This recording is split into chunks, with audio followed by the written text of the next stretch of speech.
Okay. I had a whole bunch of games that I wanted to play, but all I wanted to do today was just play something relaxing, something that I wouldn't have to dump my entire brain into.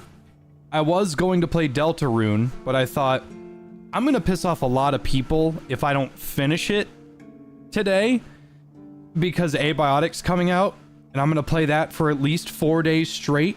Shotgun and I might beat it in 3.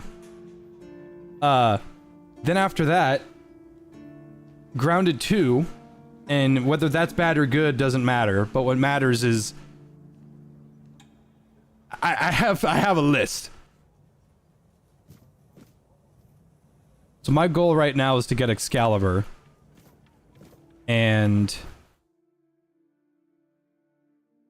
normally this is what happens.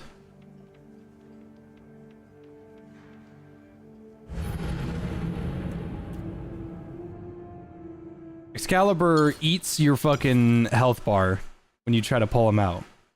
So here's what I'm gonna do.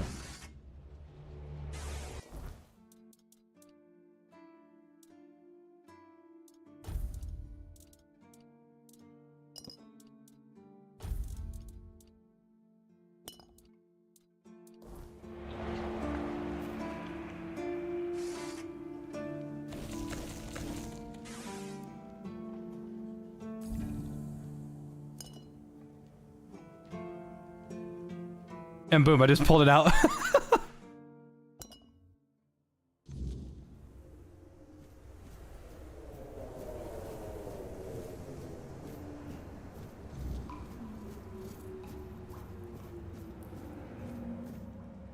I am his will, the fire that bends the world to his command.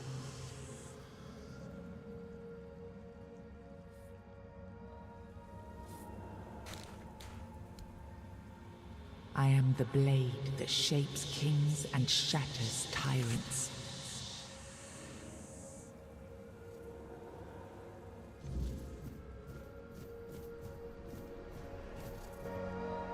Okay, so it may seem I'm a little like into the game. I'm only where I left off the last time I streamed this. Basically burned through a bunch of starter quests. Enough, Merlin. You can't keep throwing lives into this abyss. These experiments, they're destroying what remains of us. Destroying us? They're what's keeping us alive. Do you think the Four Dwellers will stop for pity or mercy? Every soul we lose here saves 10 more on the battlefield. You told me to do this. You sanctioned this. And I'm close to getting it right. I know it. No. We can't justify this. There's no victory worth such a cost. You know full well, Arthur, that this isn't about victory. It's about survival. If we don't push these boundaries, there will be no future for your kingdom, for Avalon. You dream of peace, but without victory, there will be no peace to dream of. The path ahead is brutal. But if we relent now, we lose everything. And yet we keep losing people and gaining nothing in return. We must change the path. They volunteered for this. They volunteered to save our kingdom. And you've gotten no closer to doing it. Their sacrifices cannot be in vain, Merlin. Find another way. Use your mind, your wisdom. Leave this slaughterhouse you've created behind. A different way. That will take time. And resources we may not have. The enemy won't wait. They will if I make them. Whatever it takes, I will buy you that time. Find me a weapon that wins this war without annihilating what we fight to protect. Whatever it takes. Yes. Let it be known that it was my decision, and I will bear the consequences of it. Oh no, my king. People can never know. It was all my idea, and you knew nothing about it. All of us have our role to play. You are the leader, and they need to love you. If we win, you need to become more than a man. You need to become a symbol.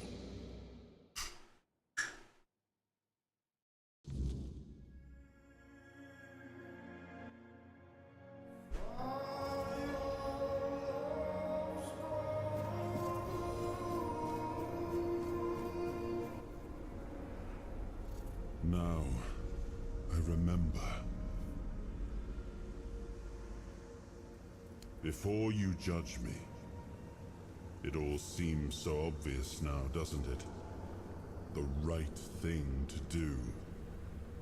It wasn't back then, and you can trust me on that. We were on the brink of losing the war, and wars aren't won with wishful thinking. There was no clean path, no noble answer. Only the weight of reality pressing down on our necks. Something had to be done, or everything we fought for would have been in vain. And in the end, the ones who stepped forward, who chose to pay the price, made it possible. And their deaths gave Merlin the knowledge he needed to finish his work. To find something that could really turn the tide in our favor.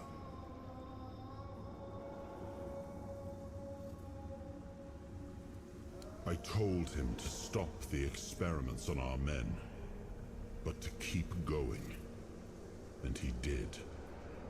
He started experimenting on the Four Dwellers. The enemy. If their bodies could be broken down, their power turned. I hope Abiotic's perks get overhauled tomorrow. I'm fucking stoked. Wasn't that fair? So he figured out how to twist the Four Dwellers' power into something we could wield. I told him to conquer the weirdness. And in the end, he did.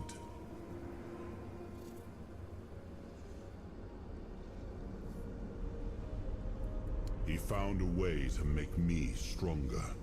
Stronger than any man had the right to be. It wasn't. Well, thanks, Enzo. Magic. It was I hope you stay for the long run. deeper, older. A force that reshaped me. And with Yeah, it, Wing Newt in the beta, when when the voice in your head was just the bloodshed something. stopped, the banners Finding out that it was were raised, Arthur at the end of the asylum escape was pretty dope. That's the question, isn't it? I keep thinking about Seawall. He was ready to pay the ultimate price for what we were fighting for. Many people ping me about Cowboy Godhand. Did. I grieved. Over 40 people ping me about it. Told myself his sacrifice had meaning, that he had given his life for Avalon. And now, after all these years, finding him like this. I told myself I carried the weight of my choices. But seeing him, I wonder if I ever truly did.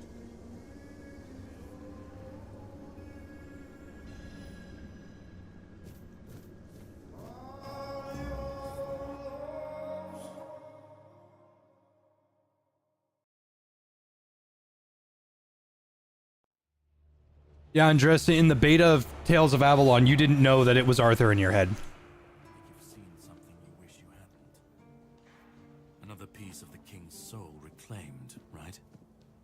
What did it show you this time? Merlin. Ah, Merlin and his obsession with the weirdness. The king thought it could save us. Merlin thought it could be controlled. Together, they were willing to tear the world apart to win.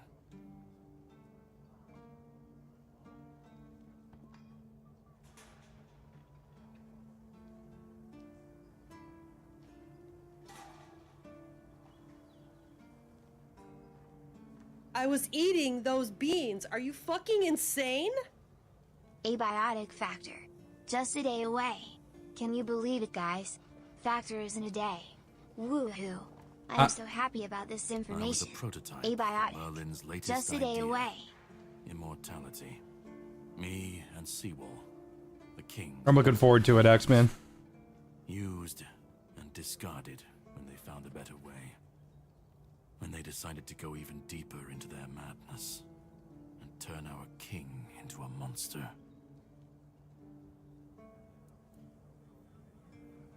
Even if he didn't, he should have. He was desperate to win, and desperation doesn't leave room for conscience. Every scream, every scar, even if he didn't see it, he allowed it. That's as good as approving it. Fight back. Against who? Merlin? The king? You don't fight gods when you're just a pawn on their board. You endure. You wait. And when the time comes, you either break, or you're left to clean up their mess. That's what I do. What I've always done. Seawall was Merlin's first attempt. I was the last.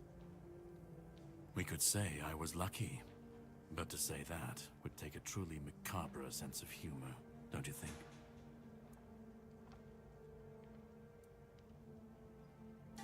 You've seen what they did, what he did.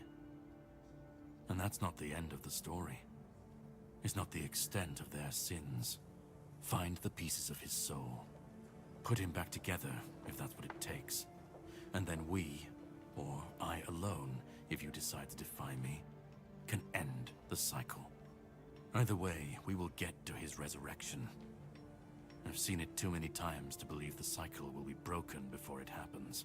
But know this, once he's whole, Arthur's power, his mistakes, and his madness will all return. And when that moment comes, I'll be there. Whether to stand with you, or step over you. The choice is yours. Just remember that when that happens, and you stand by his side, there won't be room for both of you. Now, for this run, I'm trying to resurrect Arthur, like, fully. So, when I tried this the first time, I fought this guy. But I had difficulties, so I'm gonna try it again. You cannot kill me, and I don't want to kill you. But if you want to fight me now, I'll grant your wish. That's the least I can do.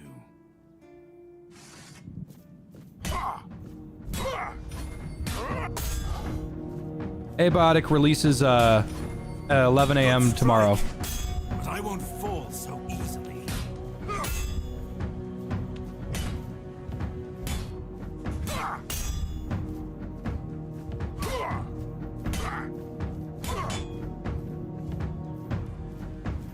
You'll pay for that.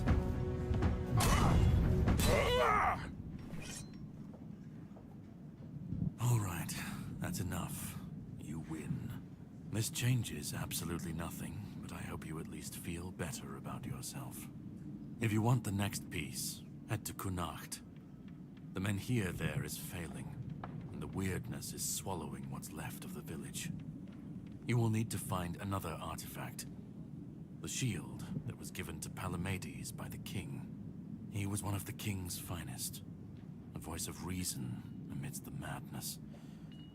But it didn't save him or his legacy from what they had coming. Find the shield, and then, well, we will meet again. We'll see if your perspective changes. Oh, M0, that would have been a good idea to play some hunting games.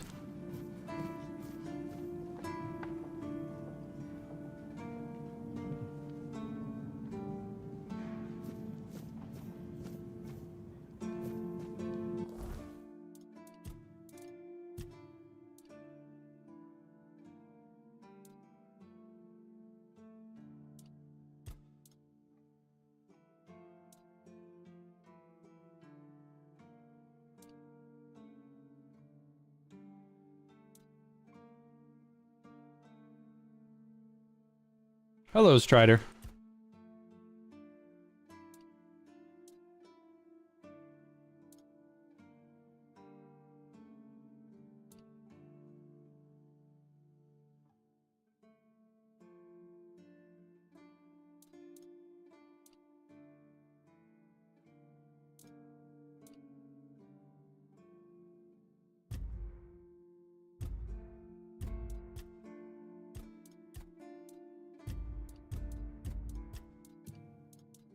Weird, I don't know how to put it down.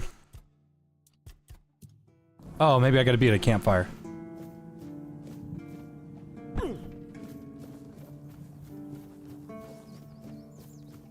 Hi, Strider, I've been good.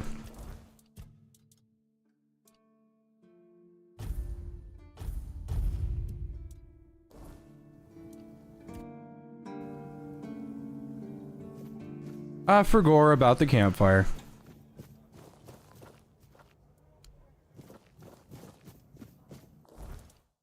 Alright, I'm trying to find... Yeah, this is what I'm doing next.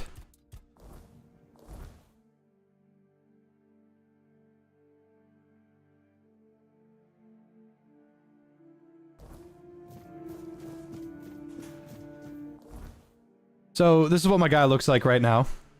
I don't have enough strength to carry all of this stuff, and I don't have enough money to reduce its weight, but... I was trying to walk around with a medium build mace and shield with a lot of dodges. Well, the thing is, I forget to dodge a lot, and I parry a lot more. And I can also put on this cape. I got another cape that I can put on. But my dude just looks so freaking cool. I couldn't put it down. It was awesome.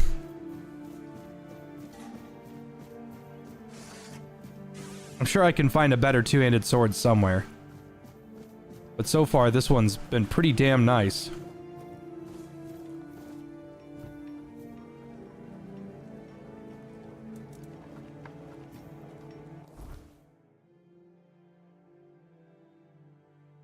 Side place you can go to now that you try to enter the first stream?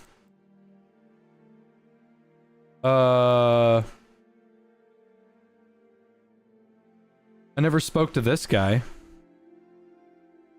No, wait. This guy. I never spoke to him because I wanted to get more, perception. Can't think of a place that I went to that I couldn't before.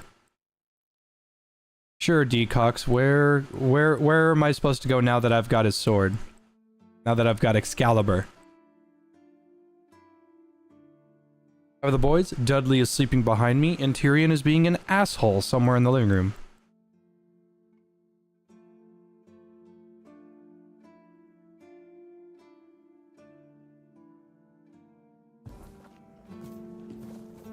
Alright, let's go to the small ruined castle then.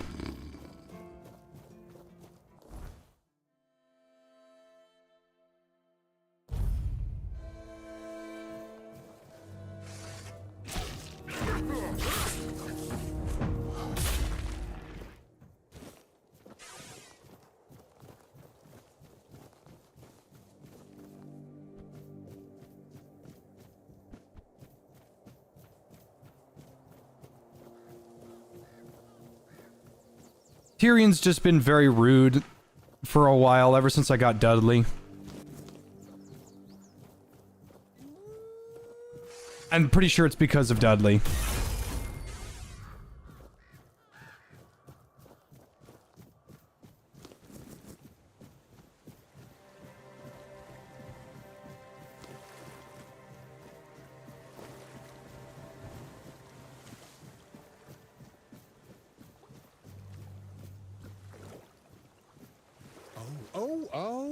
Greetings, kind. Sir? Madam? Right, so, would you perchance be interested in browsing my wares? Only the finest Avalon can offer, and I, the finest I can offer, that is. Right, of course, silly me. Oh, you'll have to excuse me, I have very bad eyesight. Oh, that I do. That, or I mean, it. I'd just be grateful. It's. Hmm.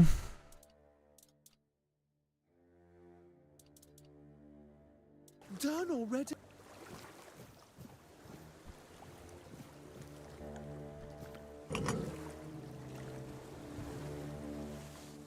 Oh, also, I had to do a quest where I had to swim out in this little bay, and there was a giant fucking sea creature right here.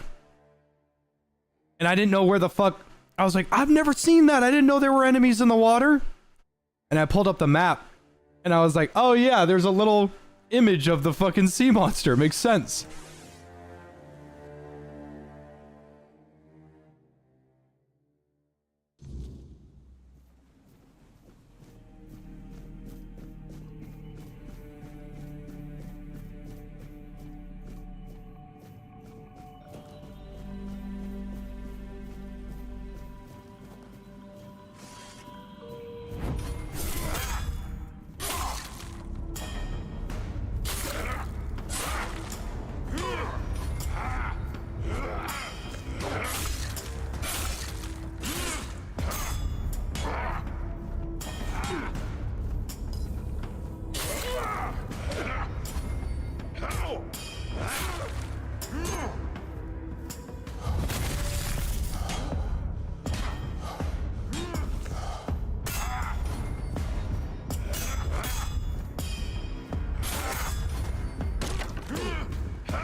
Yowza.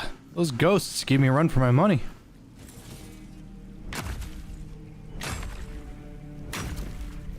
Did the trailer for Fallout Bakersfield? I did. That looks fucking sick. Bethesda needs to give that man a blank check and tell him whatever he does there is now officially canon. Because that looks awesome.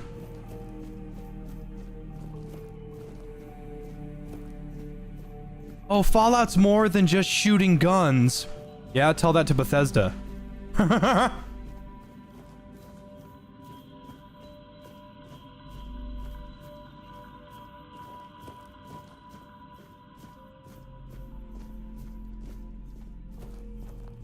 that's a lot of ghosts.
Whew.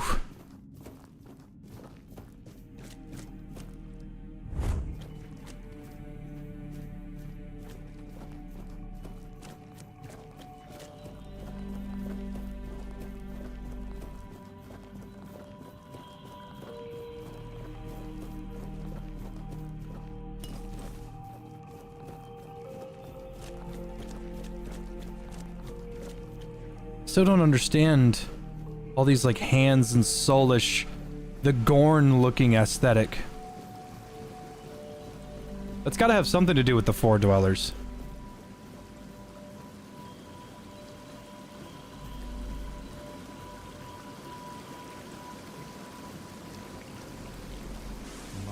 bones were made to serve the king, not rot in idleness. This emptiness, I cannot bear it. I threw myself into nothing, and nothing is what I became.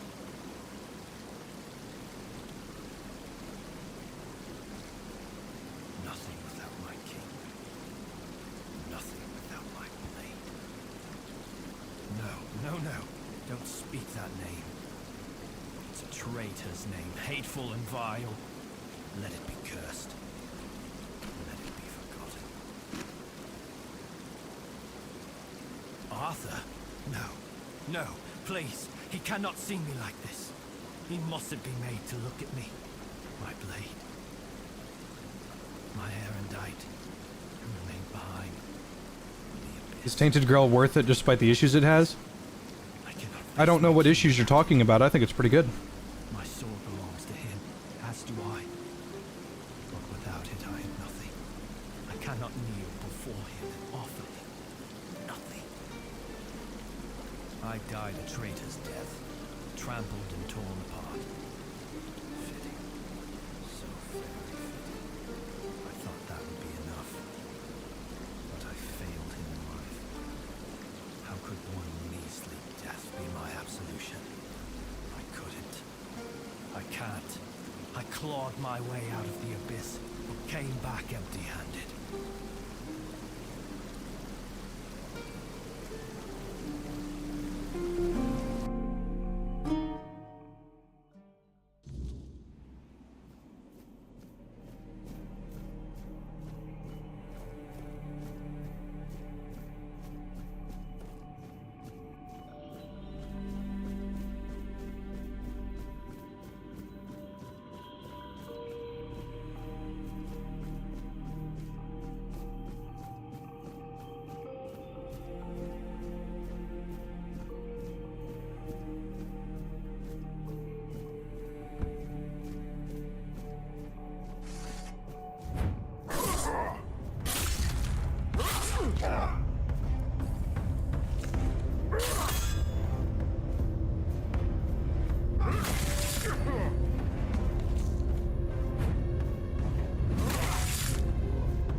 Strange. Oh, I keep forgetting I have that ability.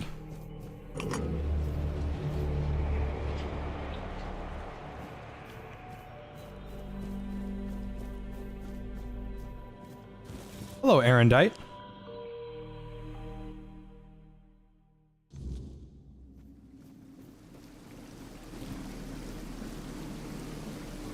Everything I touch turns into ash. Erendite. Oh, how I long to hold it again. Just the weight of it in my hand makes me feel almost whole again. Like I might be worthy.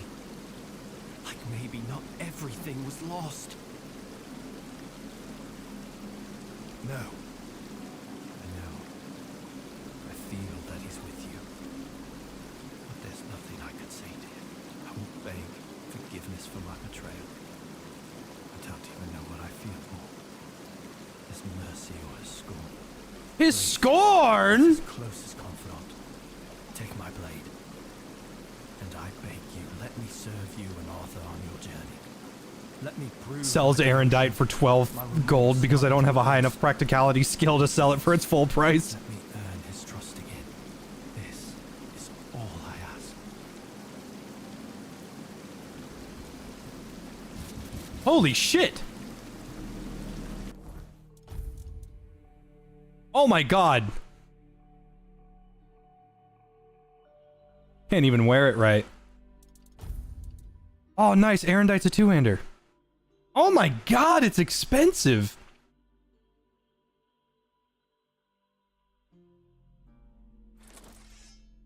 It doesn't look that cool, but it does look like a longsword.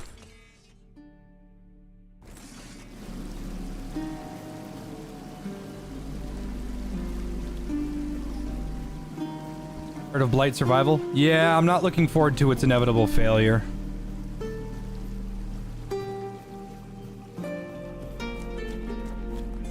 I hope to be proven wrong. I hope it's good, and I'm just being negative, but behavior, Behavior is a dog shit company, and anything that they touch fails.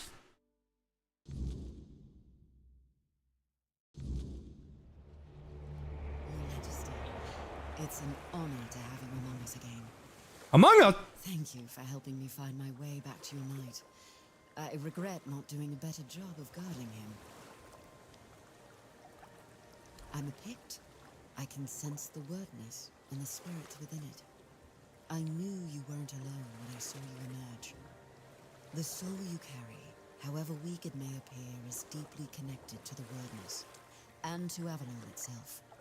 Souls like that are rare.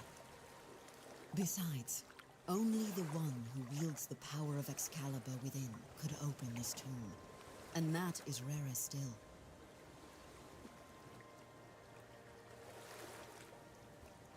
What is King Arthur without his faithful knights? Merely half a legend, if not less. They thrive by his side, and he thrives by theirs. And Avalon's foundations only grow stronger because of it. Sir Lancelot. She's chilly, her leg is shaking. She's chilly, it's cold out here. I was eating those beans. Are you fucking insane? Amugus. Amugus.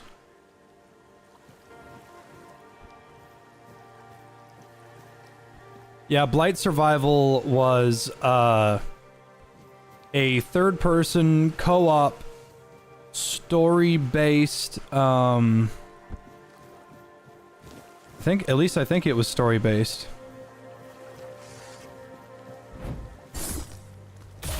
Story-based medieval zombie game. And it looked sick as fuck. And then one day, Behavior said, "Hey, we're publishing this game now." What? Yeah, we're in charge of it now. Alright, well, I was looking forward to Blight Survival. It's a shame it's not going to do well. Behavior is a terrible fucking company because they're a bunch of fucking liars. Behavior is a bunch of fucking liars. They just are. They're just a bunch of liars. Everybody and their mom knows that Dead by Daylight is made on Unreal Blueprints. If you don't know what Unreal Blueprints are, it's a set of pre-made code blueprints that you use to make a game in the way that you want it to be by adjusting minimal things. The reason why this is bad is because the more things that you change, the more shit that breaks because it's a code base that's not yours. The main developers of Dead by Daylight never fucking add anything to the game, like, ever, because it's made on blueprints. And it's the reason why the survivor side of the game never changes. One, because they're fucking lazy. Two, they don't know how. And three, it would require effort. On top of that, there were multiple updates back when I played. If you change something on one part of the game, it completely disables and crashes a different part of the game. Now, coding is finicky, and it's possible that that just happens no matter what. But the thing is, it happens every single update. There is a new bug that causes horrendous issues. And it's not something like, okay, hey, we disabled the perfumed pinky finger on the clown because we found out that it wasn't working, or it was doing too much, or it changed something. No, it was, hey, we disabled the Huntress from Dead by Daylight because she made the clown's portrait crash on your game. So pulling up the killer screen, if the clown was there, you would crash. The only way that could ever fucking happen in a million years is if there was something up with the blueprints. And they're like, no, we don't use blueprints. Yes, you do. And then there's that guy that was like, yeah, if you're colorblind, fuck you. We're not adding colorblind mode. And the more people that ask me makes me not want to put it in. He got fired. And then like a month later, they added colorblind mode. It's like, it's not that hard to just grayscale the fucking game. Colorblind mode doesn't give anybody an advantage. I played Dead by Daylight back in the day, and I played him non-stop for 3 months when hitting somebody directly with your bottle did not slow them down. What it's supposed to do is if you direct hit somebody with a bottle, it applies the hindered and hemorrhage status effect ×2. For 3 months, direct hitting somebody with your bottle didn't do anything. It didn't slow them down even a little bit.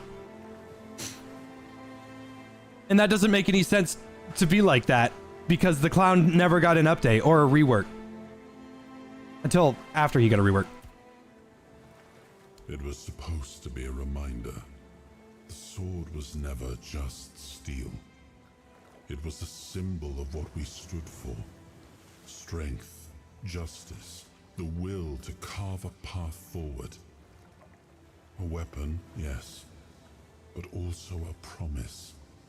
I wanted them to remember, to fight for those ideals, to uphold them, even when I was gone, even when there was no king left to lead them.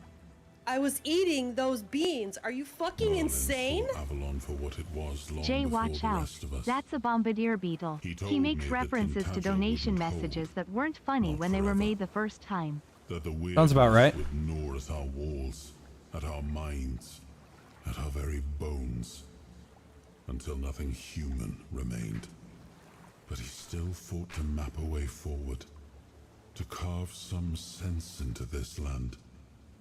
And in the end, the land swallowed him whole anyway.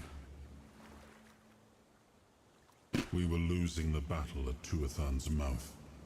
Our last push before the weirdness took the field. Merlin was with us, bleeding, exhausted, but still weaving his spells. Then it came. Not a beast, not a man, not something we ever had words for.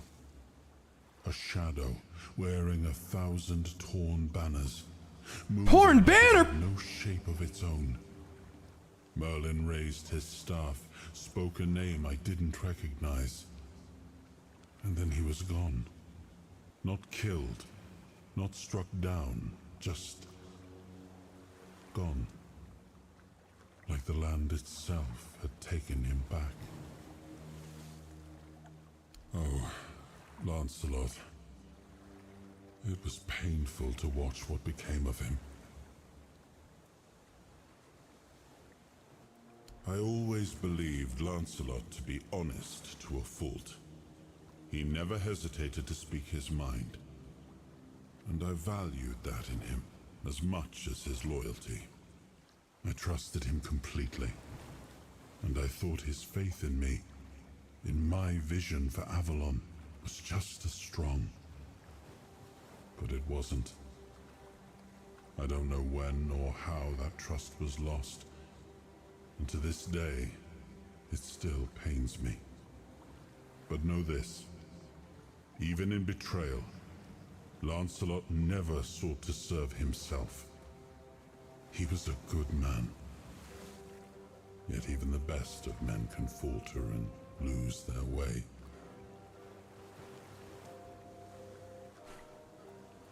I forgave him long ago. What saddens me is that he still cannot forgive himself. But I understand why. The rebellion he led hurt not only me, it wounded all of Avalon. And Lancelot always hated senseless bloodshed. To be the cause of so much suffering, Perhaps fighting by our side will finally bring him peace.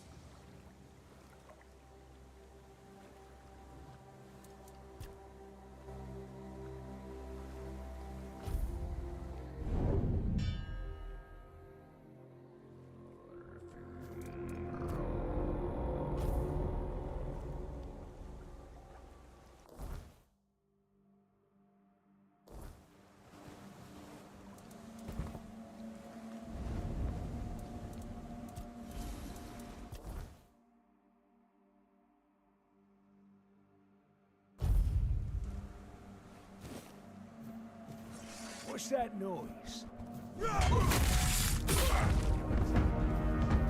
Yeah, it kind of blows my mind that after all these years, Dead by Daylight is still the exact same game.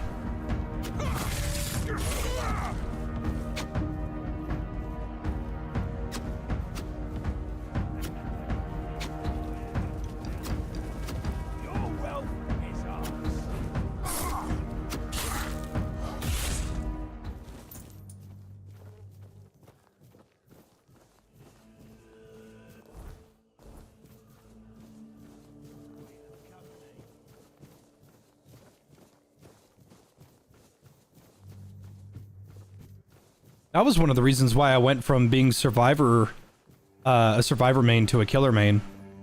Because I was like, man, I gotta see what it's like on the other side. Because I used to think, and I genuinely used to think this, I used to think that it would have been completely fair to the killer and been more healthy for the game if killers could not turn while lunging. I actually thought that. That's how rotted survivor mindsets are.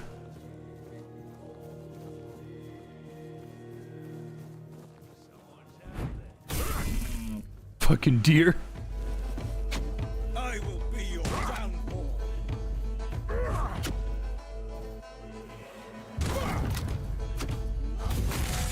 You're nothing but a peasant.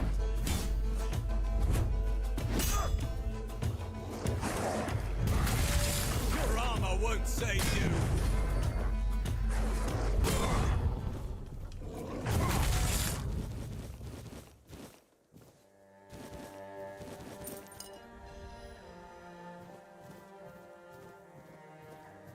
If the formula's working, why change it?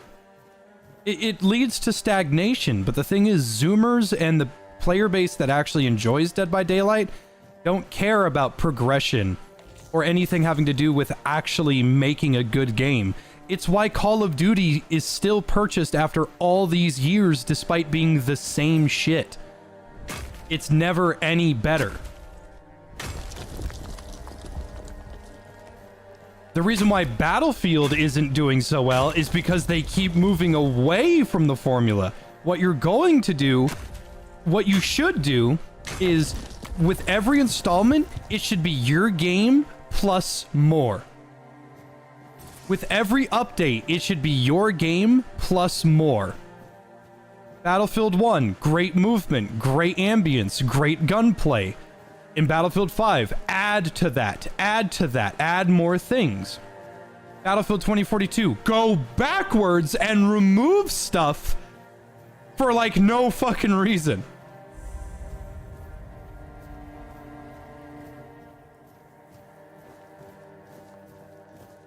But since 2018, Survivor gameplay has remained exactly the same. Where do you think you're going? Go ahead, but speak to Vran first. Unless you want her berserkers to turn you into mincemeat. I just passed a 15% skill check. That's awesome.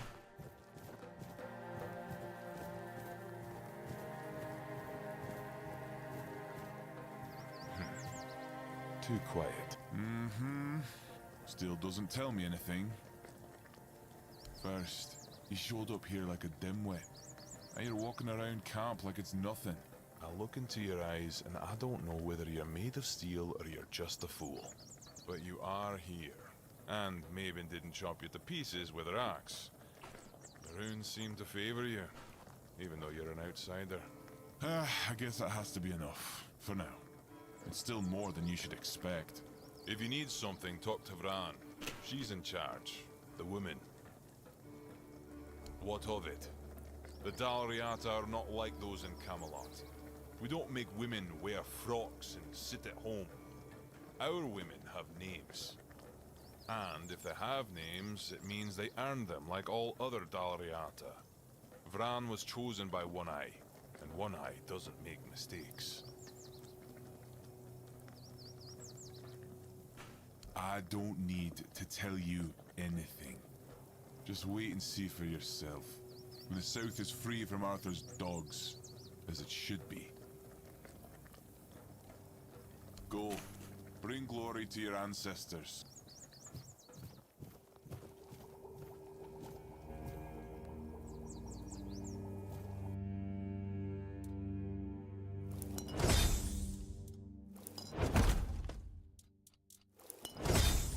Yeah, it's a shame that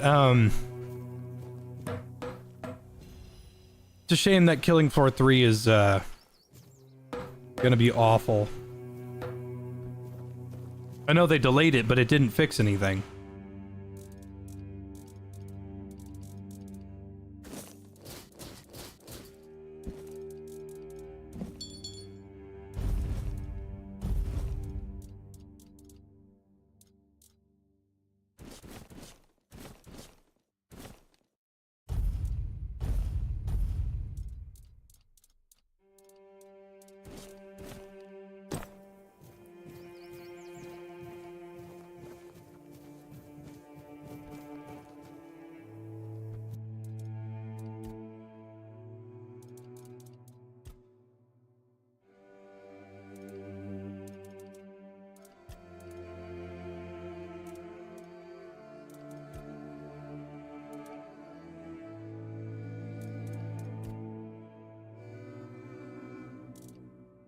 Get 1,000 gold to upgrade it again.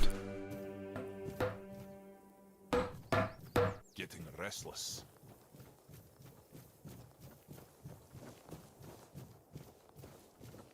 Sonic Team should have stuck with the Sonic Unleashed game loop and worked from there. No. I wasn't made to wait. I was made to end things. They should have done Sonic Adventure and then move on from there, because Sonic Adventure's fucking probably their greatest title. Mabin let you in? Well, this must be urgent then. Go on. Speak.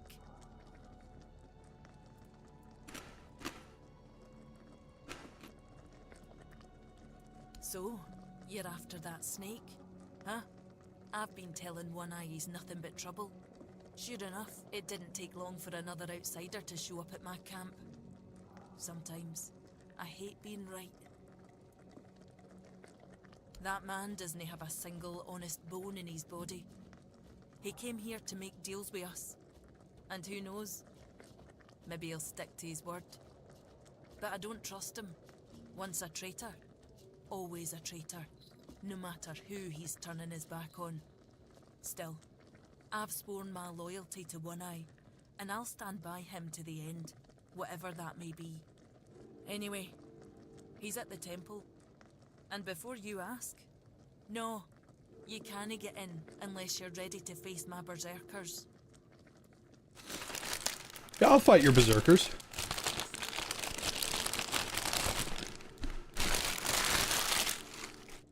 Yeah, the Sonic Unleashed Day sections are fucking wonderful.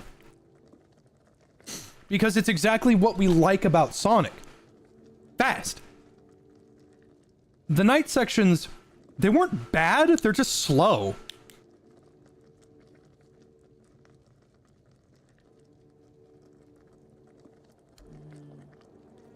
I'm not sure yet. First, I need to see if you're really as determined as you claim.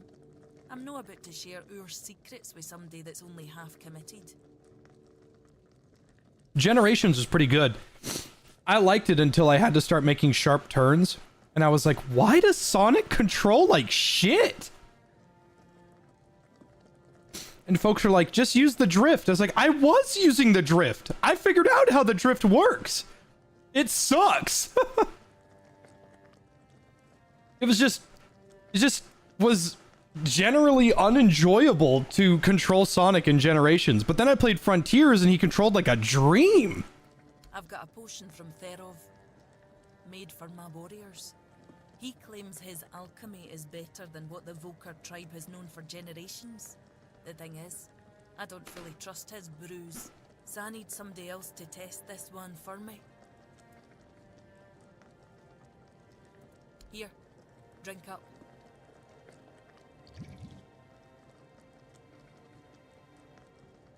So, how are you feeling?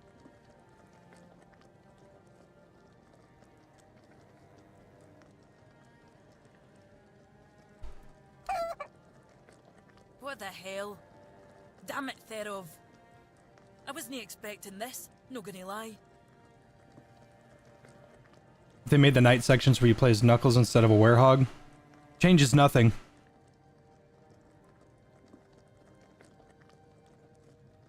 Changes nothing. The night sections in Sonic Unleashed are slow. That's not why we play Sonic. I don't know what you're trying to say. Just come sit by the fire with me. It should wear off soon.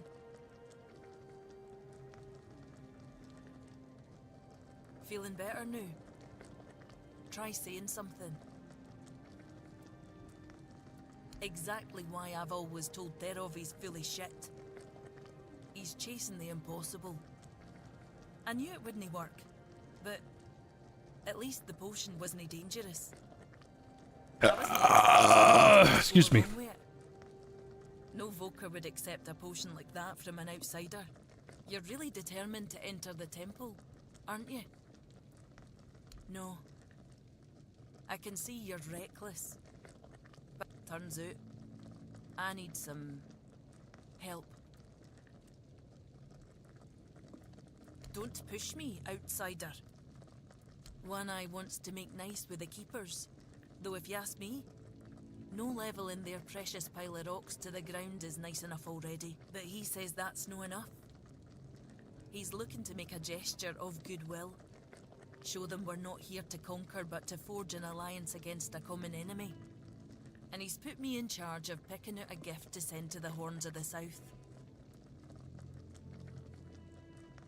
Really, the one main thing, because no matter what anybody says, people are going to argue and piss and shit and moan that Sonic games aren't good, even though, like, they're all fine to the people that enjoy them. There's one thing that truly matters. The one thing that Sonic has had over Mario since 1996. It's actually just, it's not comparable. Mario has never been able to beat Sonic in this one category. Can you guess what category that is? The music. Sonic's music has always been top fucking notch. Always. It is unmatched. Mario's gameplay is a little slower, a little bit more methodical, easier for people to pick up. Sonic's is a little hard, not like super hard, but like Sonic leads you into this false sense of I hold right and I jump sometimes and everything just kind of does its thing. Well, no. Sonic is actually a very well-made game. It's just because it's so fast, if a bounce pad is pointing to the left, that's considered a trap. I'll talk about the Forces OST. I don't know. Together we can show the world what we can do. But music has always been Sonic's #1 up. And everyone knows that music carries every single thing, every single form of media in the game, in the scene, I guess. Like, let me put it to you like this. Undertale pretty good game. It's not bad. Undertale is not the best video game I have ever played. It has an overwhelmingly positive on Steam. It has a fan base that is the gayest shit ever, but it's a fine game, right? Undertale's gameplay is nothing to write home about. It's not that big of a deal. Its gameplay is kind of whatever. I've played worse bullet hells, I guess. Its story, pretty good. Not the greatest, but the genocide part of the game, turning everything on its head, definitely an interesting methodical set piece, but you can accomplish the same thing with a Telltale choice mechanic, you know? But you cannot look me in the eye and tell me that Undertale's soundtrack is bad. It's just wrong. It's just wrong. You're just wrong. If you legitimately can sit there and tell me and look me right in the face that Undertale doesn't have good music, then you're a sociopath and a liar.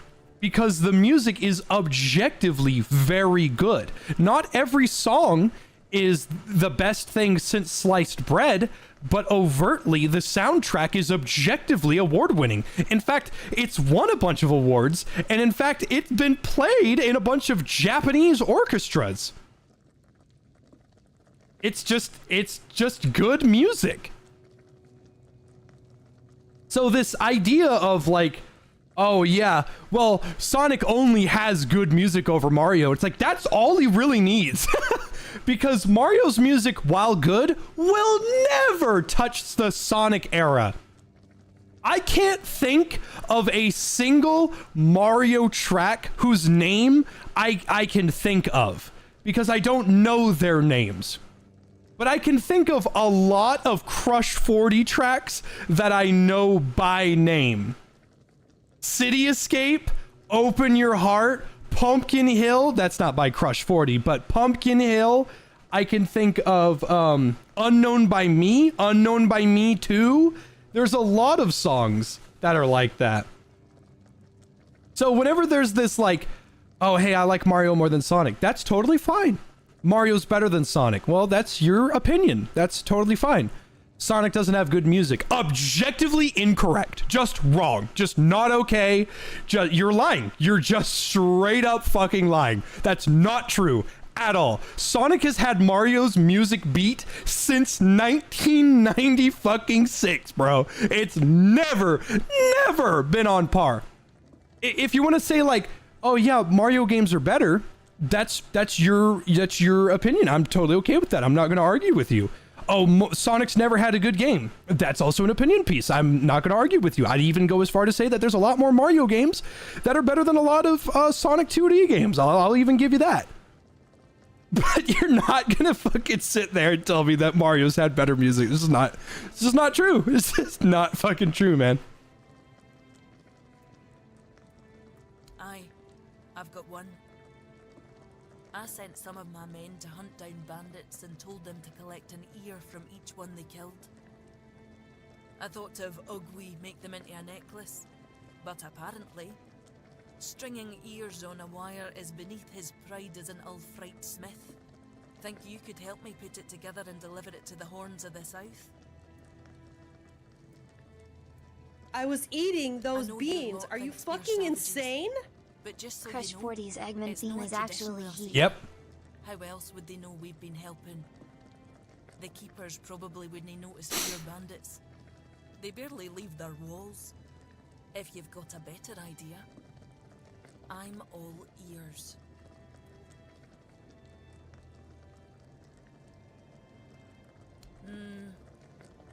I could have Ugwi forge an axe, but he doesn't see much difference between the Southerners and the Camlotians.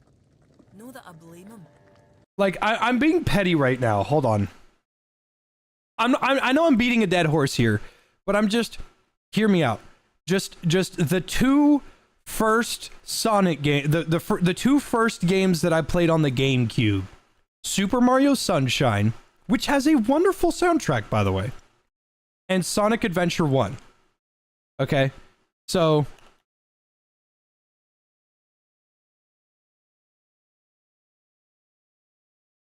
just so here's Delfino Plaza.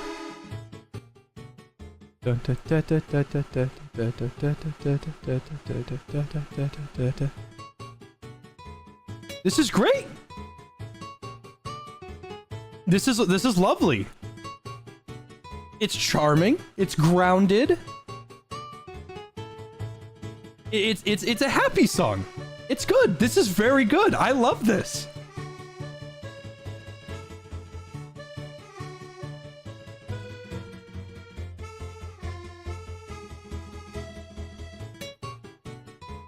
And I love that little, I love that little acoustic right there. I love it. And then, like, I'm like, okay, I'm done playing Super Mario Sunshine. I got filtered as a kid at the pachinko machine. I'm good. I don't want to listen to it anymore right now. Let's go play some Sonic.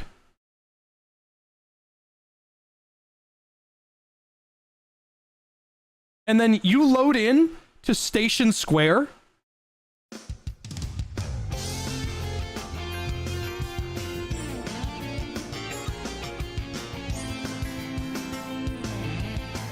Like, actually, like, and keep in mind, you're not in a rush. You're not doing anything right now. You're both, like, both games, you're just exploring the beachfront city. And it's like, this is perfect. This is so good. They're both solid, but, like, Station Square hits so hard. I love you, like, you know what? You know what? Okay, so let me put it to you like this, okay? This song right here, this one.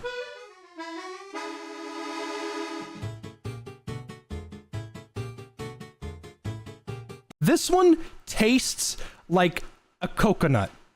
I'm cracking open a coconut, I'm drinking it, and I'm relaxing on a summer beach. It just That's what it sounds like. I'm cracking open and slurping down a coconut. That's what the musical equivalent is. This, I am at the beach with my friends.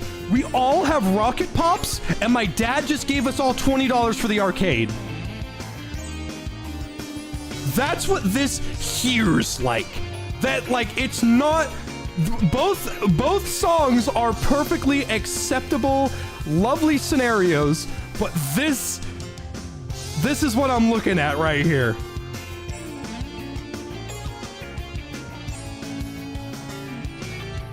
It is fucking Saturday. I'm going to go home and I'm going to stay up all night playing Jak and Daxter.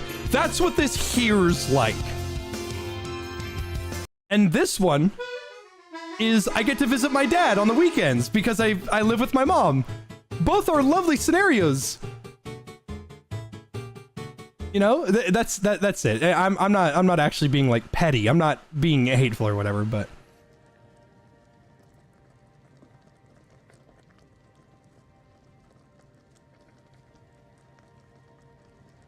it's no his skill, I doubt. It's his commitment. Though maybe I'm wrong. We're fine. Why don't you talk to Ugwi? Tell him what needs to be done. You know better than I do what gift the keepers will appreciate most.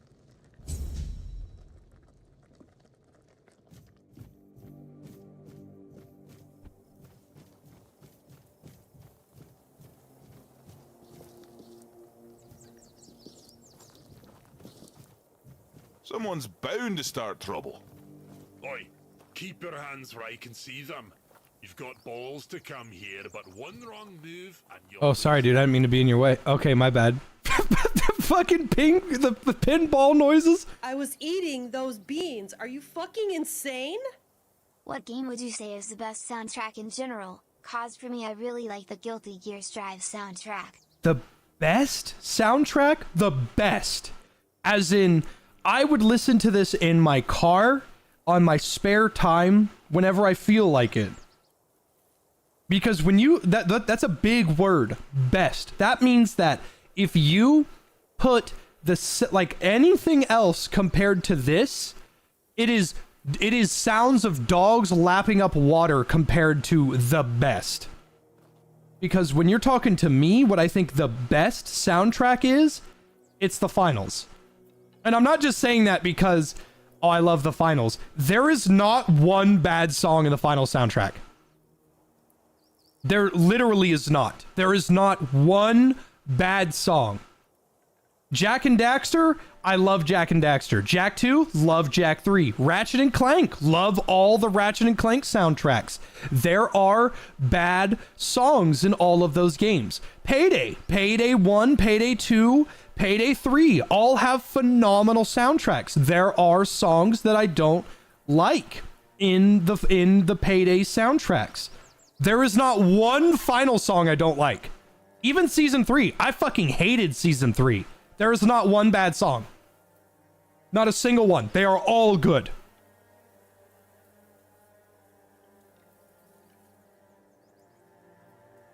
That son of a bitch. I once smacked him in the mouth and he tried to set his wolves on me. Bloody ghostly shite. You also play around with filthy magic like your friend? Good. But don't think that'll make me like you. What are you doing here? Then you have a problem. Because the temple belongs to One Eye now. And he told us to sit out here on our arses and make sure no one goes inside. So, you're not going inside. But I really hope you'll try. At least I can warm myself up by chopping off your head.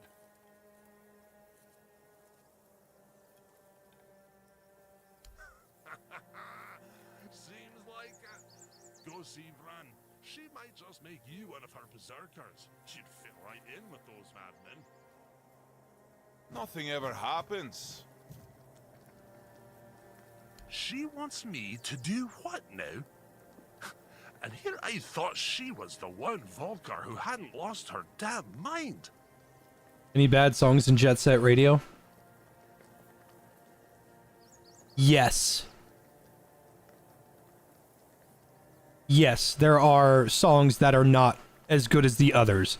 Because everybody's like, oh man, I love Jet Set Radio because I love Understand the Concept of Love. Understand the Concept of Love is the best song in the soundtrack. And there's no equal. I'd say like Bomb Rush Cyberfunk is probably the only one that doesn't have a bad song. No, that's not true. There are songs that I would actively skip. Right Out of Your Mind is really good. Milk is really good. Condensed Milk is what it's sung by some VTuber lady, I think. That one's really good. But there's a lot of them that are like, I'll just skip that. If you pull up your phone or your iPod or your MP3 player, if you pull up your music device and you say, I don't want to listen to that, then that means there's holes in your soundtrack, right? Now, this is different than someone saying, hey, I don't want to listen to that right now. That's different. But you will find yourself, and I mean this, you'll find yourself skipping songs frequently in a lot of different instances. So like, if you put me in Bomber Cyberfunk and you give me the whole soundtrack and I have full control over it, well, what am I going to listen to the whole time? I'm going to listen to Right Out of Your Mind. I'm going to listen to that other Hideki Naganuma song and Condensed Milk. Compare the in-boss songs. I'm going to listen to them like nonstop. Mario gets the job done, but Sonic yells, are you ready to fight God? Time, space, devil, just fight IT. That's because Crush 40 understands that speed equals fast, and fast equals fun, and fun equals rock. Mario is bing bing wahoo! Finals is my favorite soundtrack. Do I have a favorite song? Yes. I have the season 1 soundtrack right here, actually, because I listen to it when I edit. Oh, also, you want to see something really funny? Just real fast while we wait. So check this out. I have a really funny animation that I'm gonna spend time on in for Abiotic Factor because of 1.0, because I know everybody loves it. So check this out. So I managed to get these models. These were not hard to do. The rigs were not hard to do. However, this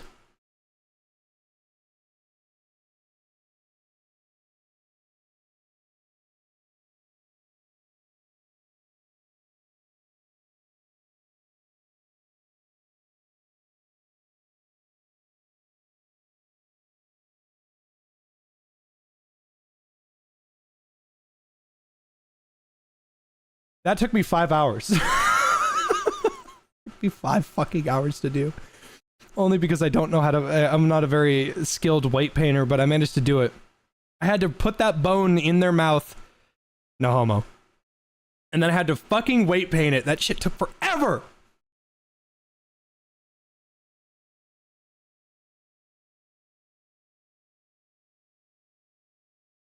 That's the season 7 soundtrack. Season 7 is great. I fucking love season 7.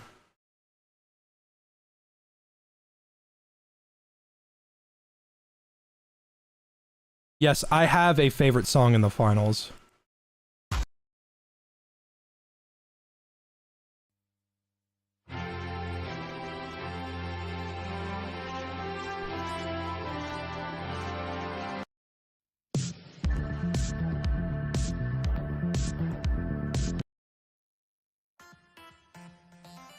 This is the winning theme.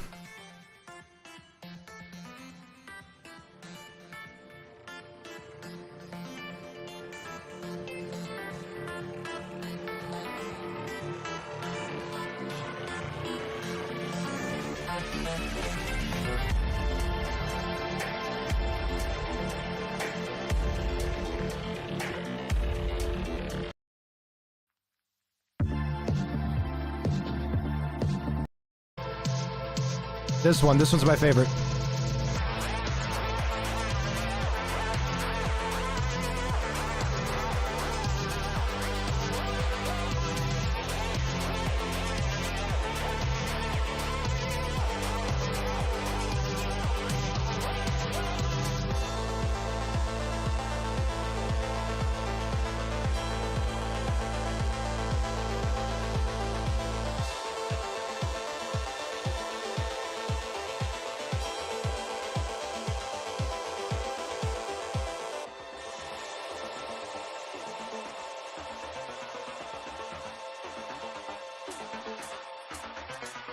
I think Here We Go's pretty good. Yeah, Here We Go's. Yeah. This one's tied. I wouldn't be able to pick between the two.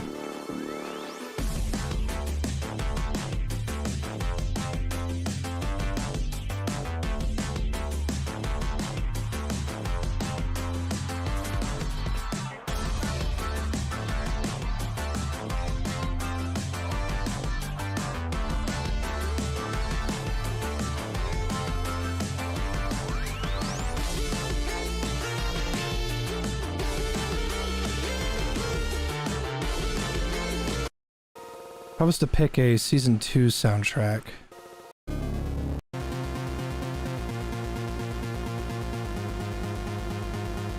I'm pretty sure it's this one. Yeah, this part. Ah! Gives me goosebumps every time.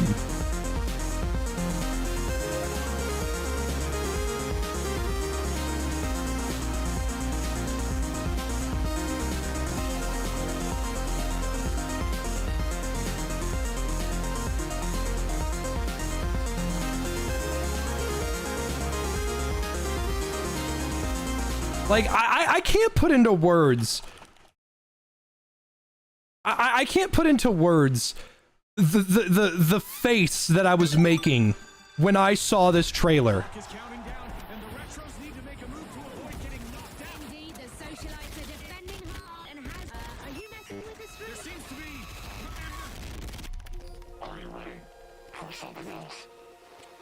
We are fearless, and we are here to change the world.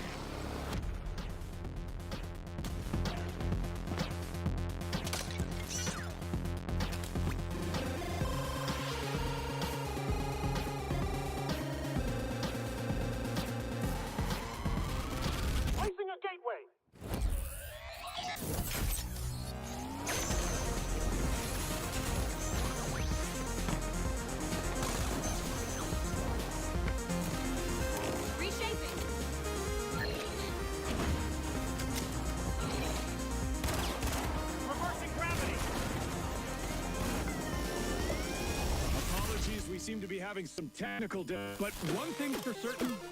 It will be fun. Take the platform!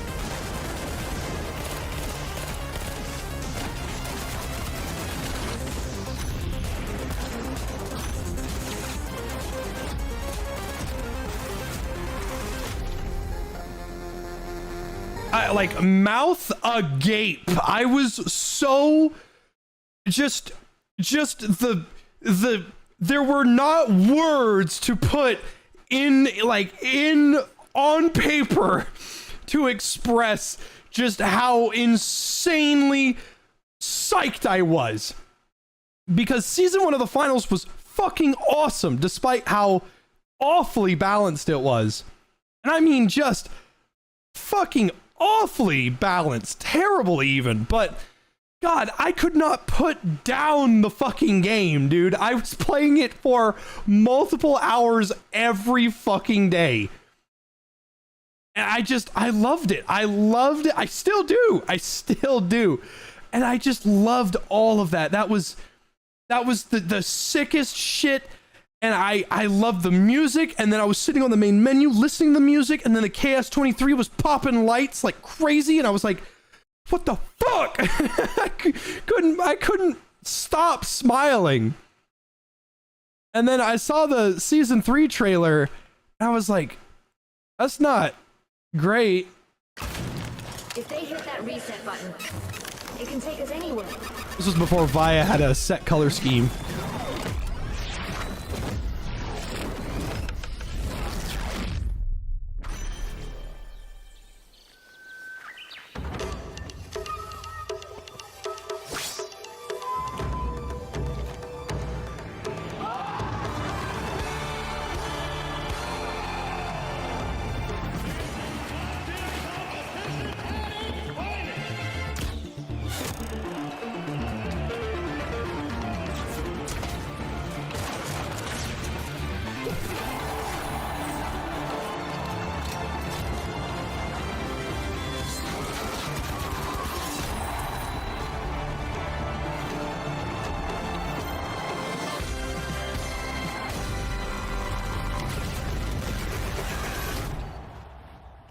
And that trailer, it wasn't bad, but everything about it was like, I don't care. There was not, this almost killed the game. This was 130 days of why? And I just, God, I couldn't stand it. I was not having any fun at all. It's just the most unenjoyable shit ever. I really almost quit, and I couldn't stand it. But then season 4 came.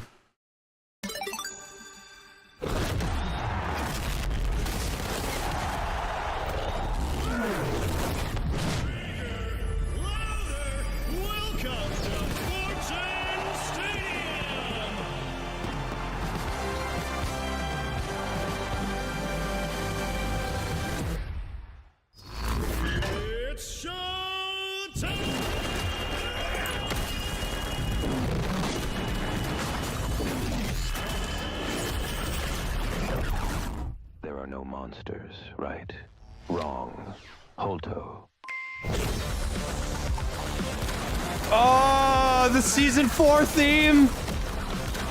Oh, blam! Oh, I still love Fortune Stadium too. Ah.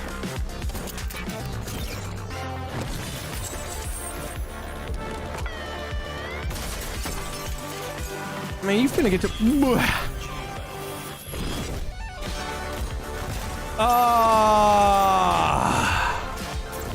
I loved season 4.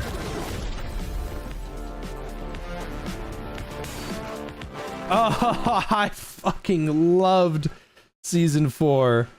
And God, season 4 just, it sparked my love for the game so fast. And then I sent this to Key, and he made this.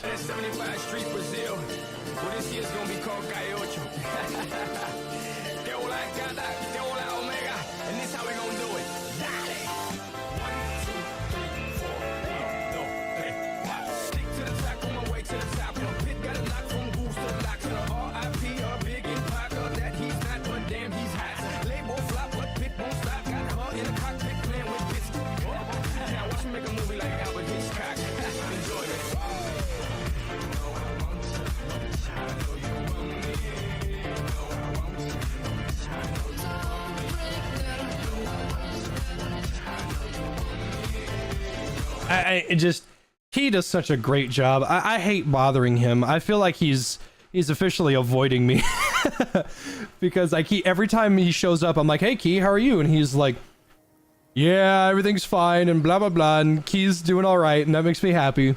And then I mention that I want a remix from him, and then he doesn't say anything, and then I'm like, oh damn it, that's my fault. I feel like a jackass because I keep bothering him about it. Yeah, well, I will when she stops talking out of her arse. Fine, but I don't have the time or the materials right now.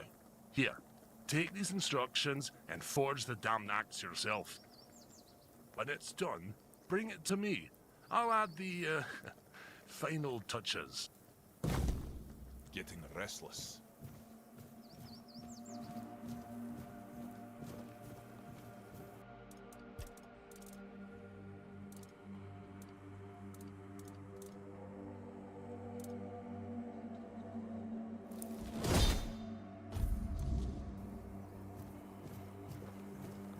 That song is banger.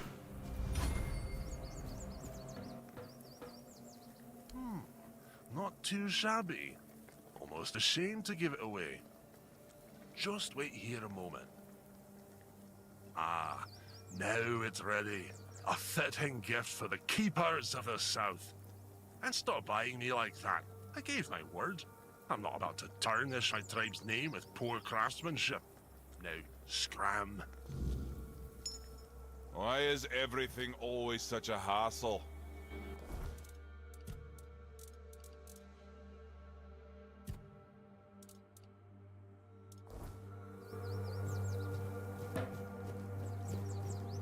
Favorite song from Red Dead Redemption 2?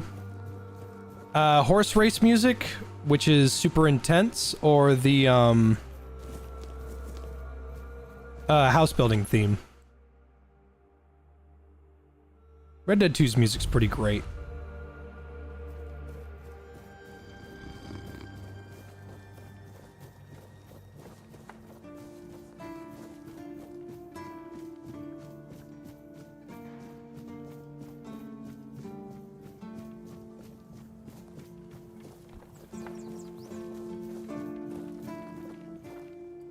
An axe? And you're sure they haven't just declared war on their behalf? It looks solid enough. Good craftsmanship. I'll give them that. And what's this? An inscription? Do you know what it says? Huh. I wasn't aware they even understood that concept. I'll accept it, but cautiously. It seems like a nice gesture, but I just can't bring myself to fully trust it. How's the game? Is it good? Yes. Oh yeah, Warframe's got really good music too, I think. But the only thing that I know Warframe music from is ba-dum bum bum bum ba-dum bum ba-dum bum ba-dum bum bum ba-dum bum bum bum ba-dum bum ba-dum bum ba bum bum. But that was like a decade ago, man.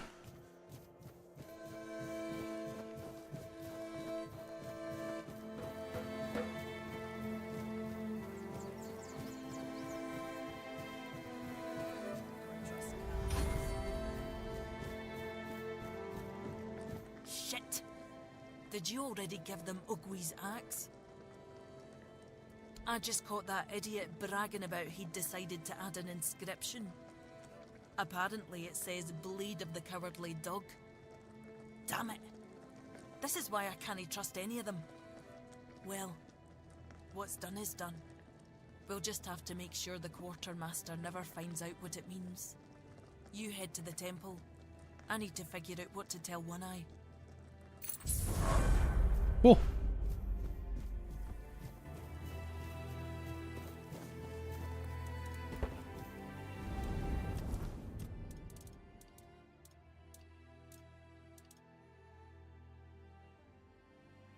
Do I need to wield?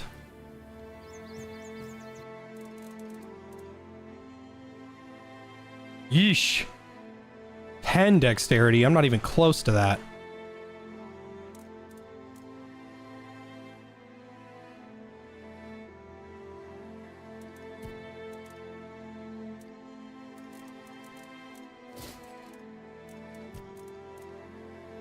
Yeah, 15 strength, 15 endurance, 8 dexterity, so I might as well just put this into dexterity.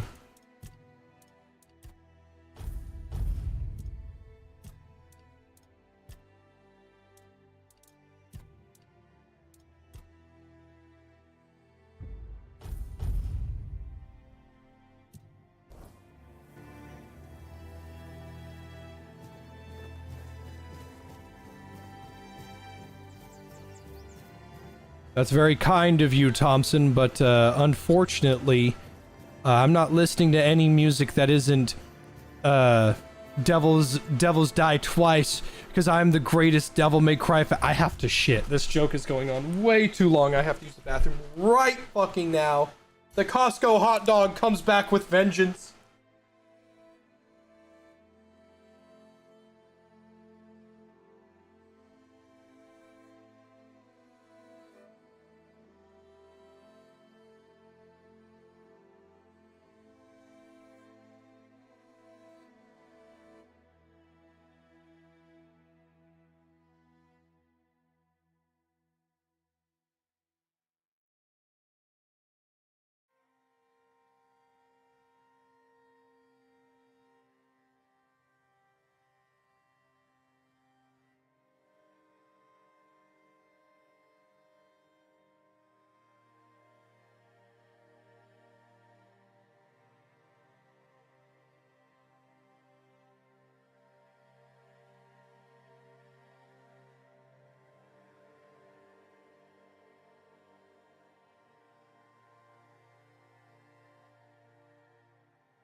All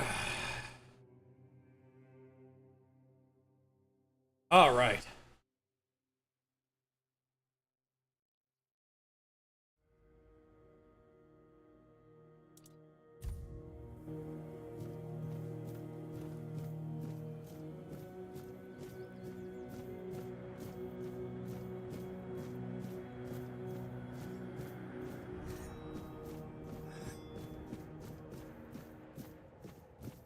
These are your berserkers? I'd win.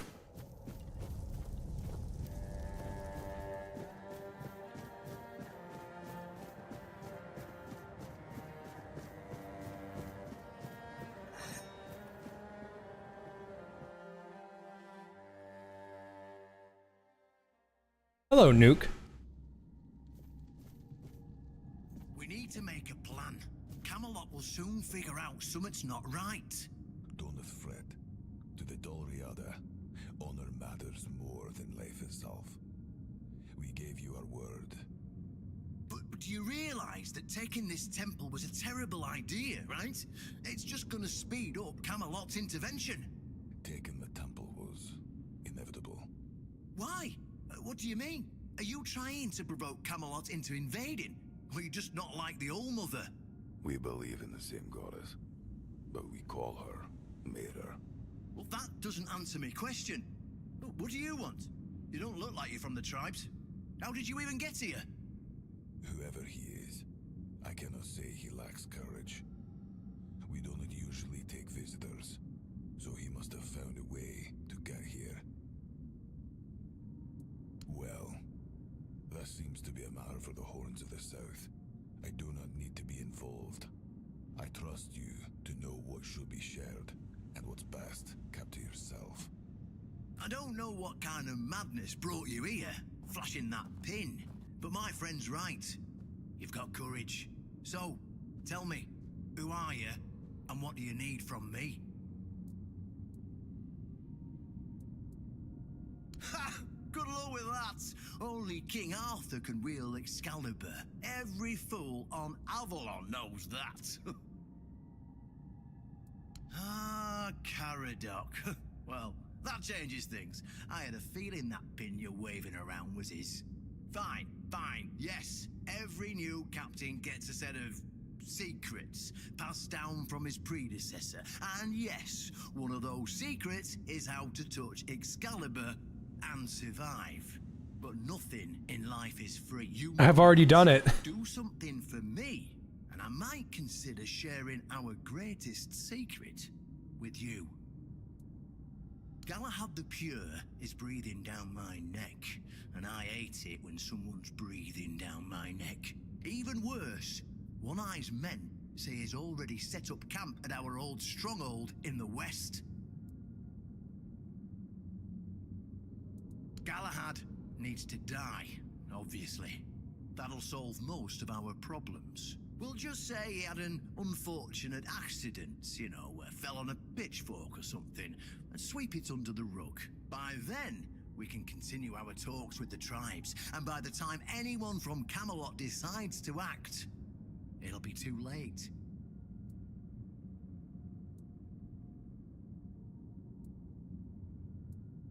Well, in theory, the Horns of the South should be on an equal footing with the Round Table, but that's just theory. In reality, they've been trying to suppress us. And the fact they're funding most of our operations, like building the new lighthouse, for instance, doesn't exactly help things. I don't see any way out of this that doesn't end in open war between Camelot and the tribes. Not to mention, half of my men will probably end up burned at the stake for treason or some other drummed-up charges. And I can't openly risk a coup. That would only make matters even more complicated. So, as you can see, you're the only one who can do this. The choice is yours. What's wrong with that? It's him or us. If we let him snoop around here any longer, he's going to uncover our plan to protect the South. And if that happens, trust me, you'll be going down with me. Yes, it's that simple.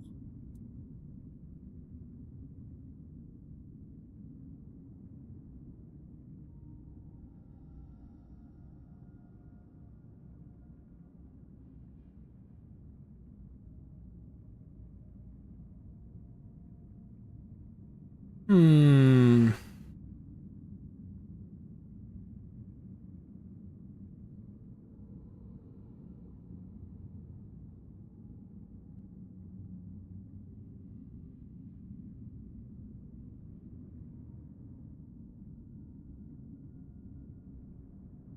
I would like to talk to this Galahad. Just flash that pin to his guards. They'll let you in without a problem. And now, excuse me, I have things to do before the matter is settled.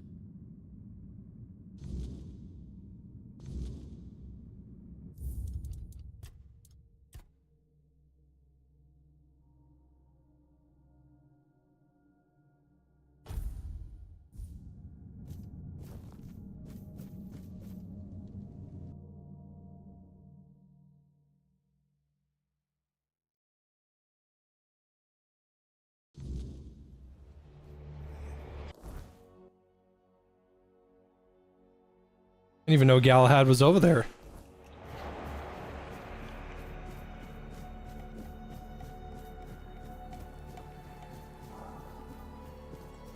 Fingers crossed I'm strong enough to take on a Knight of the Round Table.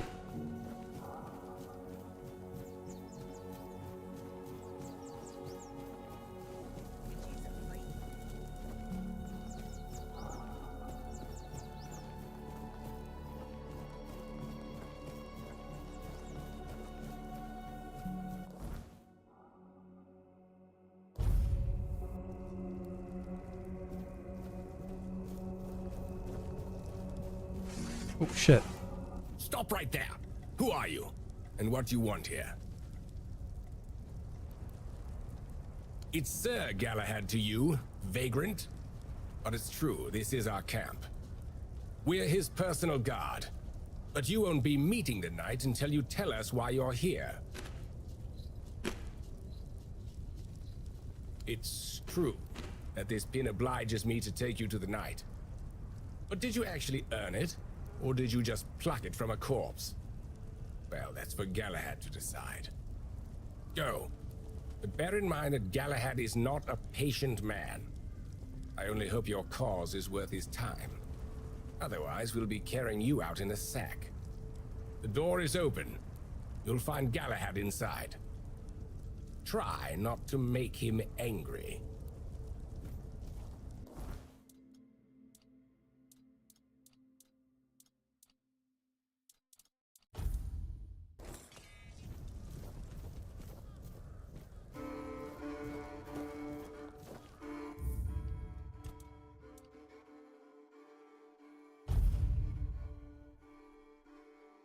Back to that quick save.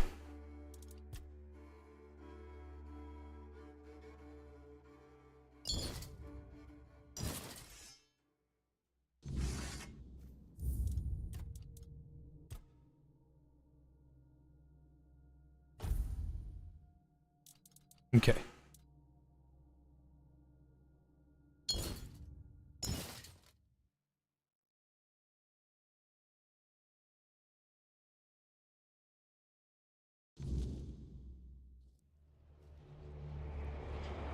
It's so weird. Actually, before I go in there,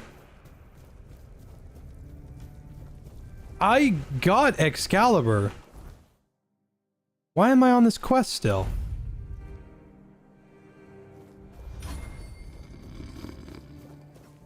I'm wondering if Excalibur is like an actual weapon.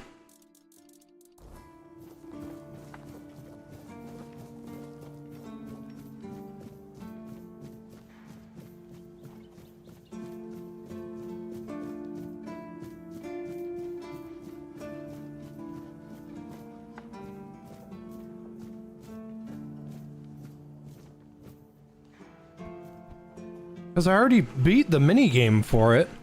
I brute forced it.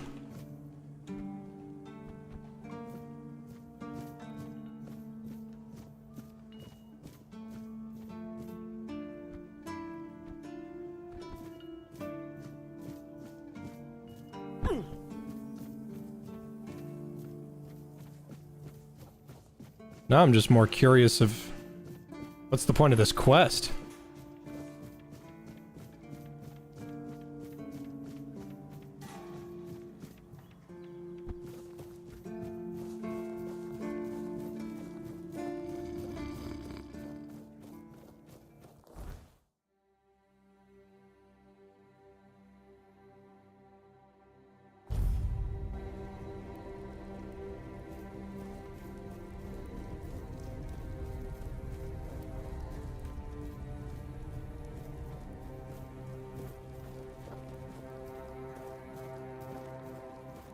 A lot of people here.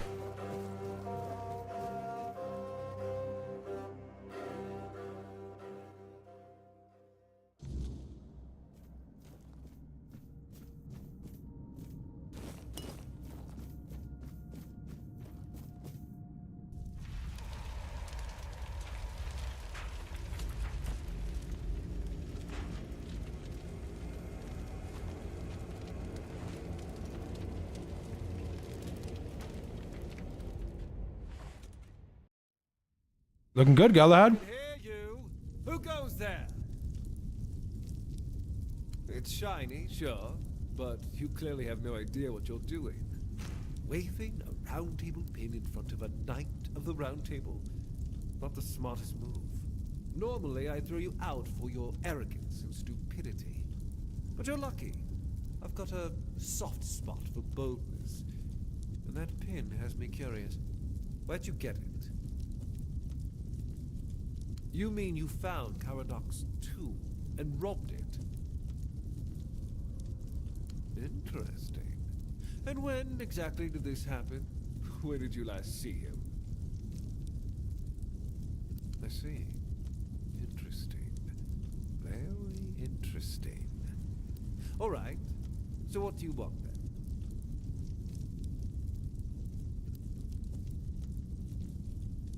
The one on the left was questioning my orders. For some reason, he thought his opinions were more important than obedience in the middle of a war. They aren't. The one on the right decided Camelot wasn't paying enough, so he thought that was a good enough excuse to help himself to his comrades' pockets. It wasn't. Ask them. We're going to fight the Dalrita. We're driving that rabble out of the All-Mother's temple. And when we head home, we'll put their heads on pikes at the gates of the Forlorn Swords. That way the rest of those barbarians will know Camelot is still watching over them, even if we have to protect them from themselves. At the beginning, yes. But they're primitive. They don't respect order, and they never will. Arthur gave them the Forlorn Swords, a rich land where they could govern themselves. They were supposed to watch the giants deliver iron and chase after their cousins through the tunnels, or whatever it is that tickles their fancy. But no, that wasn't enough for them. I've always thought Avalon would be better without them. Arthur probably gathered them all in one place, hoping they'd kill each other. But that didn't work, so we'll have to do this the hard way. The war's already here. It's been going on for a while. We're fighting each other in the west, and people are whispering about rebellion in the north. The last thing we need is united tribes. This guy's a little bit of a goofball. Oh, so you don't know? One-Eye's a traitor. He's fooled the younger tribesmen with grand promises of uniting the tribes and marching north. The Council of Elders is still loyal to us. They want no part in a war. He's just a bandit, abandoned by his own people. When his village fell, no one came to help. And One-Eye, like the rat he is, ran. I'm just here to finish what I started. And when the Elders see us take down One-Eye, we won't need to worry about those savages for another 600 years.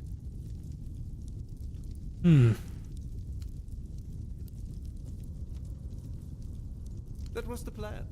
It's my job to keep those lazy fish eaters in check. Camelotian gold flows to them, and I need to make sure they're doing something with it. But the Dalrita showing up. That made things more interesting. Their presence will bring down the south, and I don't let things fall apart on my watch.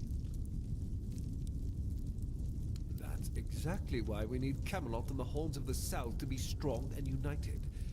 You do know that the lighthouse of the Horns of the South works like a giant menhir, right? It's why we've ordered them to build another one to strengthen its power. As for how the Dalrita feel about the weirdness, I don't care. I'm here to protect our people, and those tribes are in the way. I know what people say about me. They think I'm a madman who burns everything, a butcher who hangs the innocent. I've heard it all. But I believe that only decisive action gets results. There's no room for mercy when it comes to insubordination, to deserters or heretics. It's the only way to prevent the fall of Avalon. Ooh!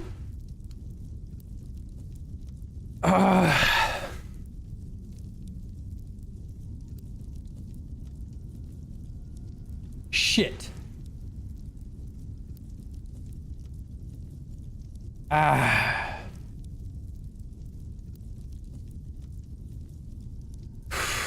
Okay, so the captain does not want a war with the Dalrita.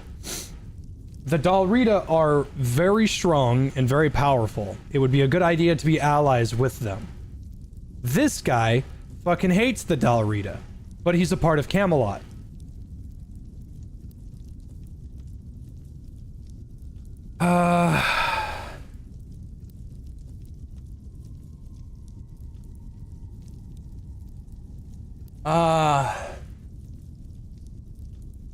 I guess we could do a Camelot playthrough where we just align ourselves. Oh, but his armor's pretty sick.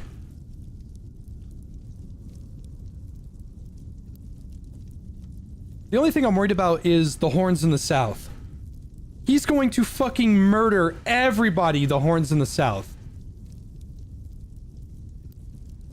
If he murders everybody in the Horns of the South, he'll be killing a lot of innocent people.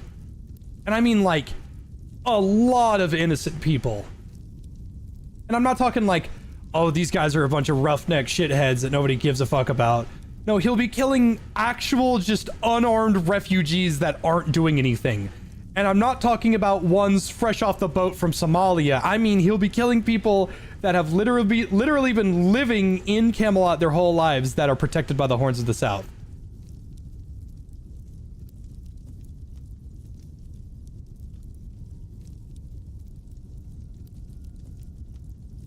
Fuck it. Let's do them in. Marvelous.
Oh God, he's wailing on me.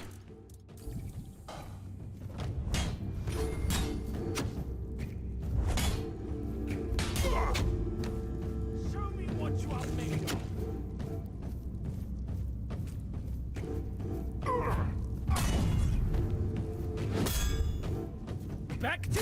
hovel, coward.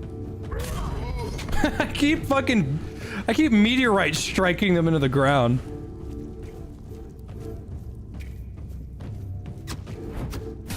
Pay for that insult.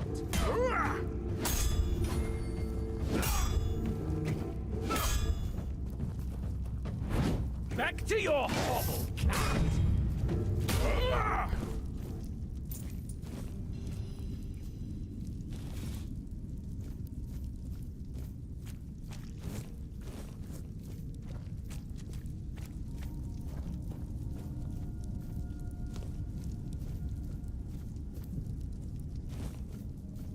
Leaving this place is going to be easier said than done.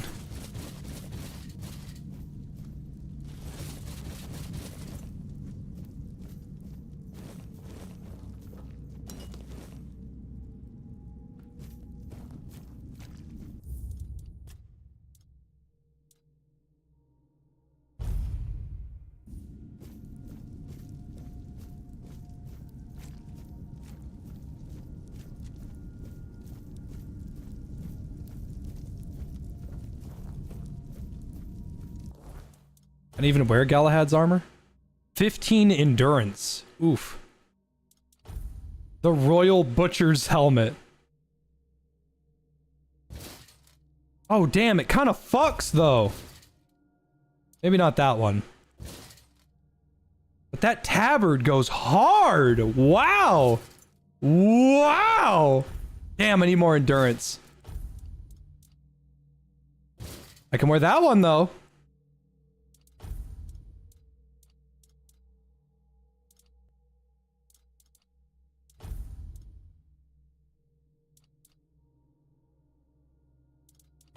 Other than a higher armor count, these aren't that great. His armor was not that worth it. What mace did he have? Two-handed mace. Inflicts burn on hit. Wow.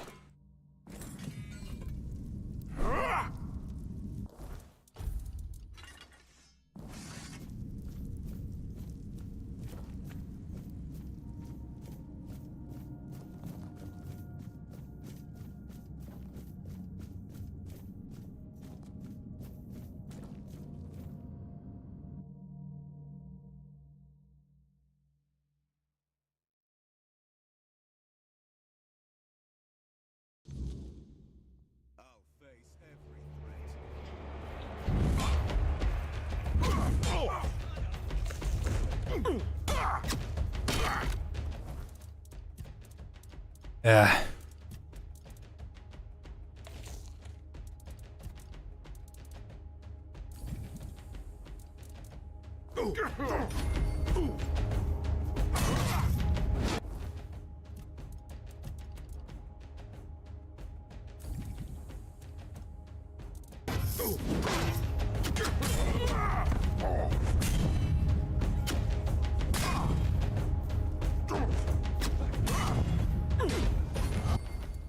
Fuck, I'm getting bodied over here.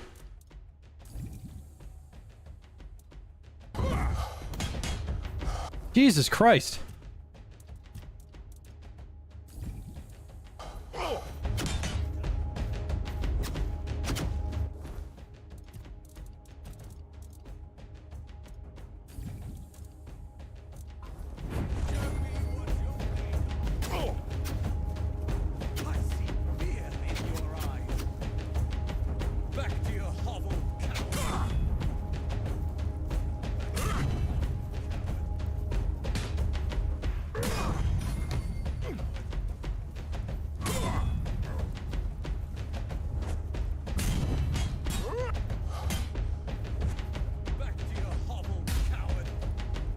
Oh.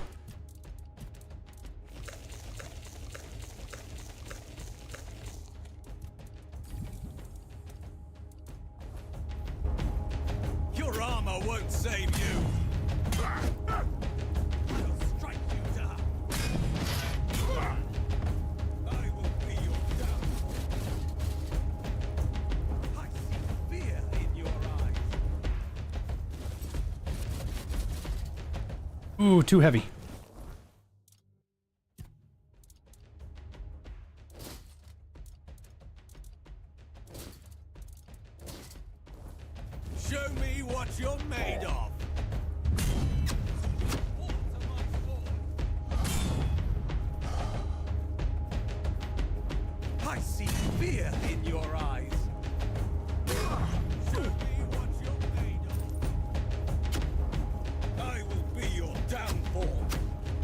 Too many archers.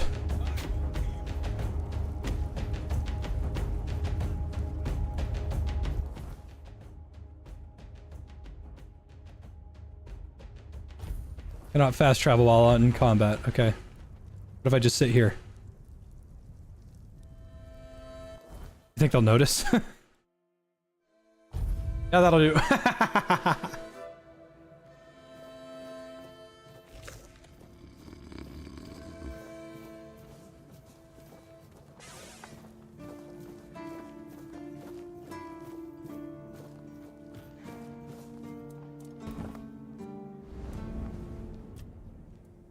Much the same. He was a fierce warrior, determined to win at any cost. I watched him closely, and I found him too consumed by cruelty. That is why I chose Seawall and Palamedes as my closest confidants, not him.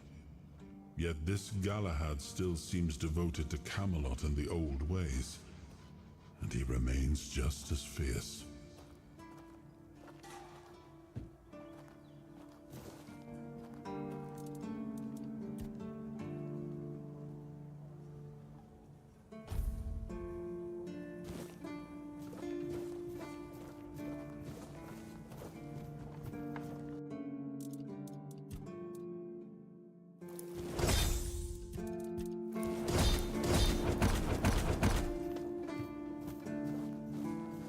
Good gravy.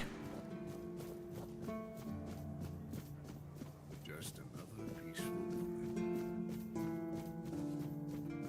Did I even level up from that? No, I didn't.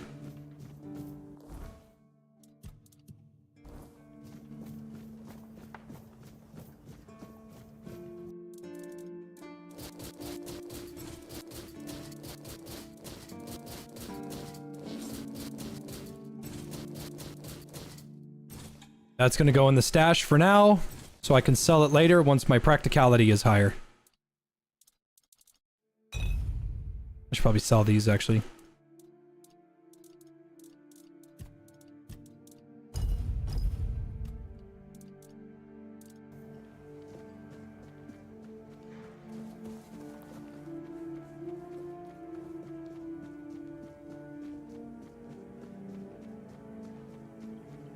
It's nice to...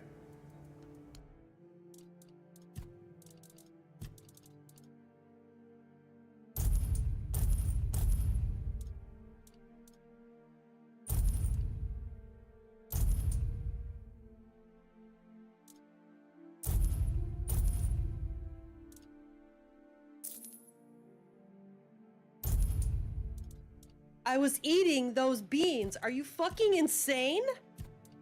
Just got kicked out of the local abortion clinic for offering free refills. This country is a joke.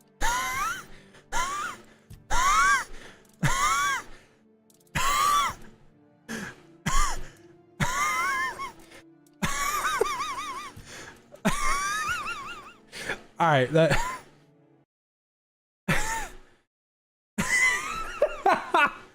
All right, that's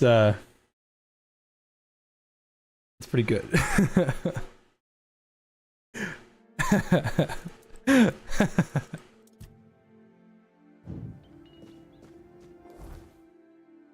Oh, what happened to my armor?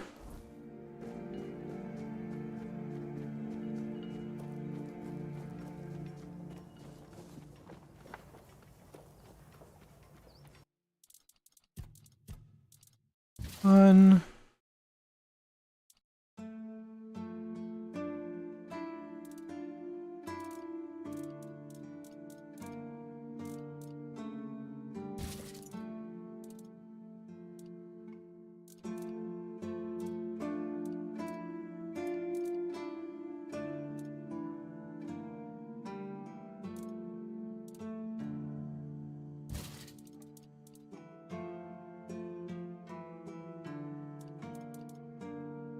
I don't think I was wearing a guard's chest piece that whole time because they don't come with a unique status. I also don't have a high enough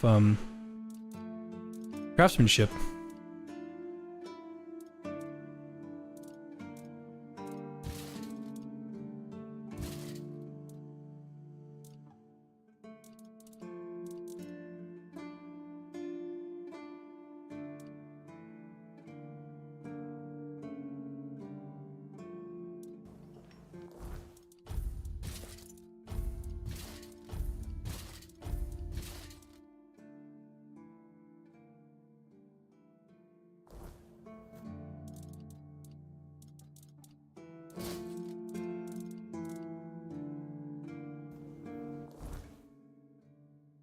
Oh, I think I can wear that cape.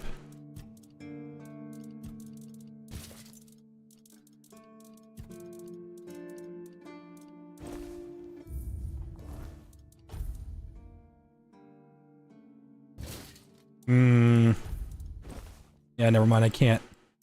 Oh god, I look so sick.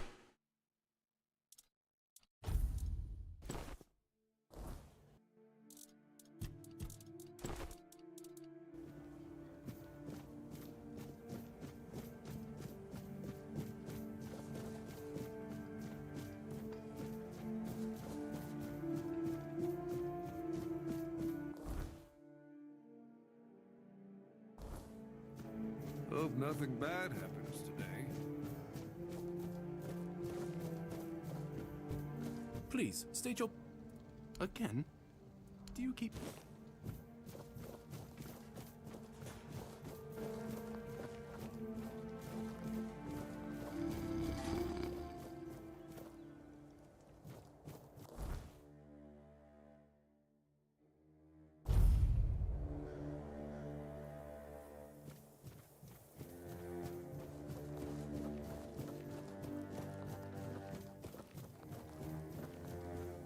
Nothing ever happens. Just put a Viking in, put Viking tattoos on a chud soy jack and go, nothing ever happens.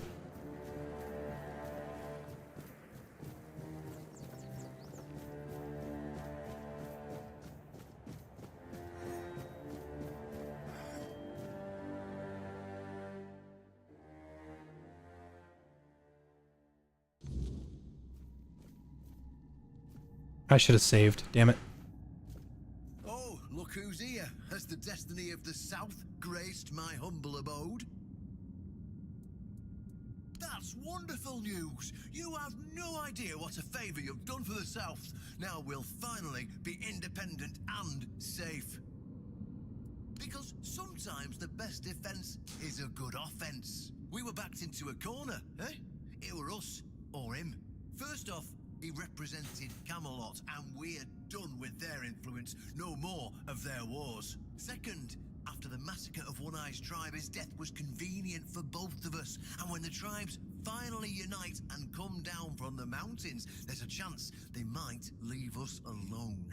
Third, he figured me out. He knew what I discovered, and he wanted to stop me. And He's right, One-Eye was a coward, he ran away. He's going to change the South's history.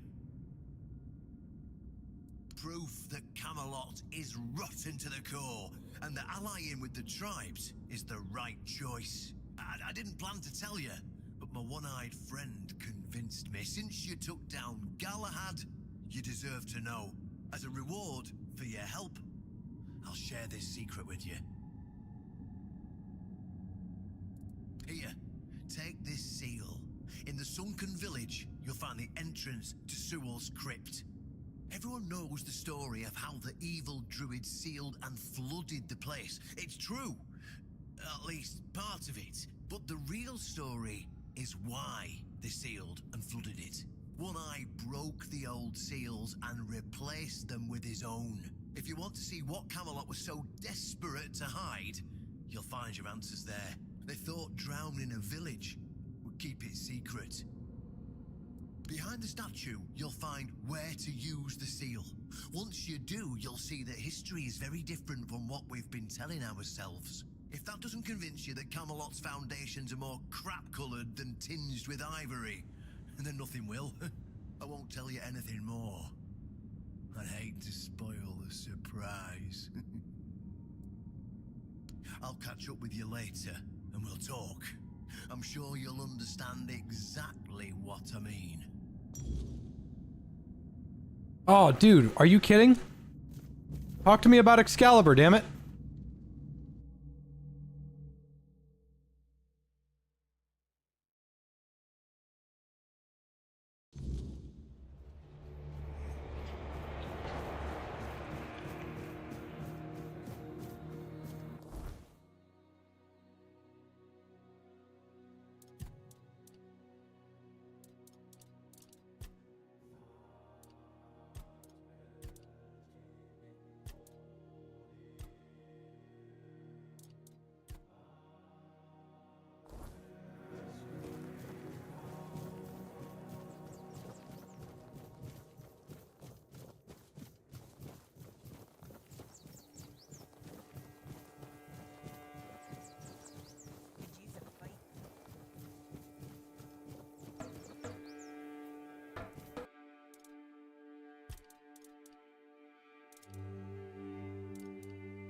Need monster brains. Yeah, that's what I need. I need monster brains and leather.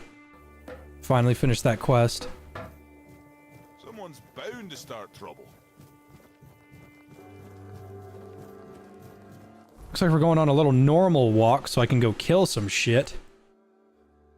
Probably best to do it at nighttime. I don't have a whole lot of potions.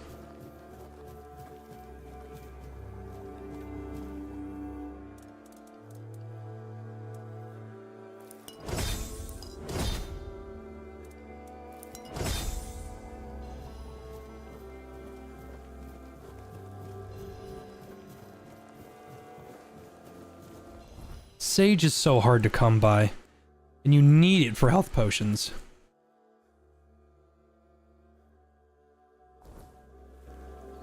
I guess I could just... was thinking I could just walk around at night, but I'll find enough beasts.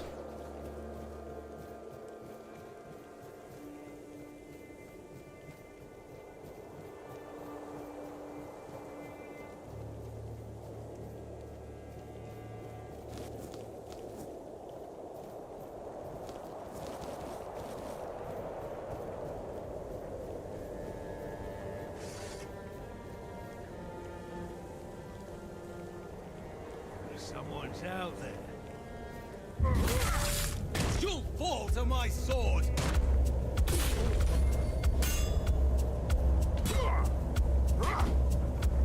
Show me what you're made of!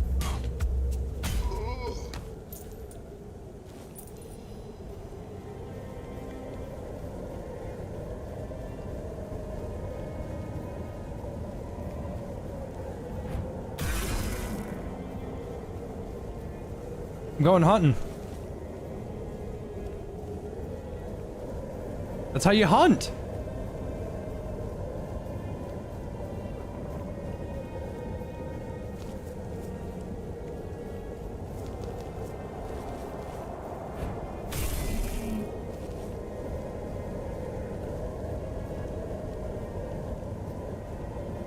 A beer, lad. There's a fucking beer.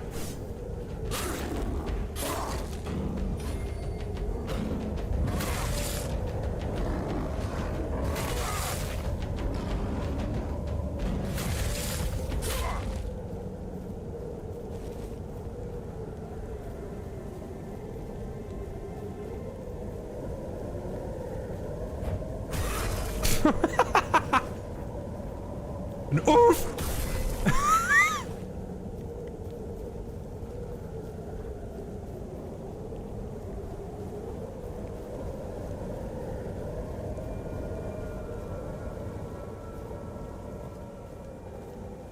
I know those. I can't really the Stagfather shrines are really fucking hard, especially because I'm not a ranged character.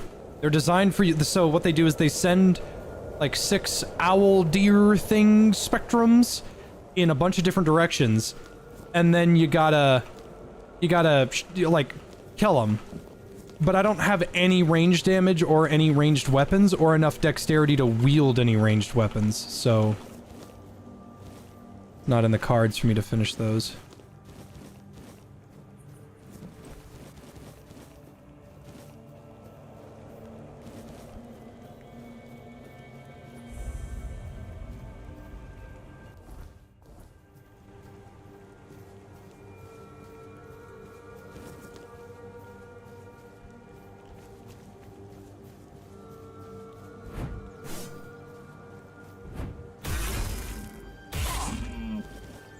Oh no! I sent the deer into the lake. A watery grave for you, venison. Do you think if there was an anthropomorphic deer that had an Omnitrix, his name would be Venison? Thank you. Thank you. I know that was the funniest shit you've ever heard in like 1,000 years.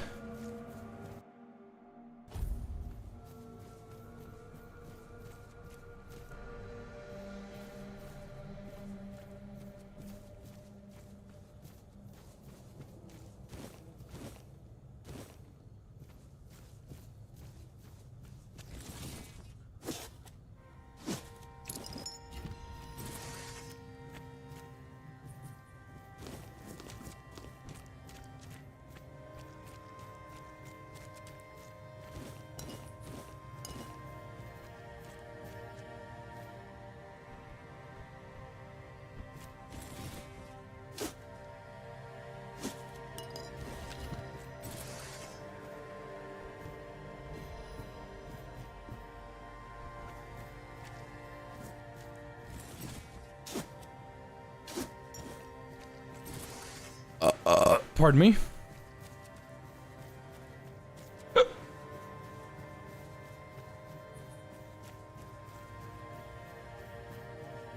Come here. Don't run.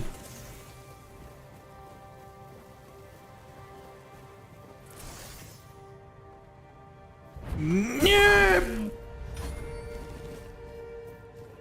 Do a flip.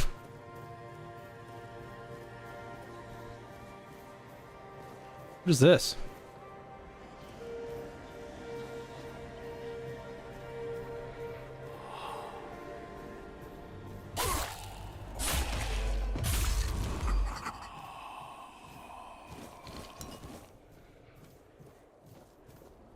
Just a full-blown beast, I guess. A mistling. Gross.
As long as you've got sage, you can make the good stuff.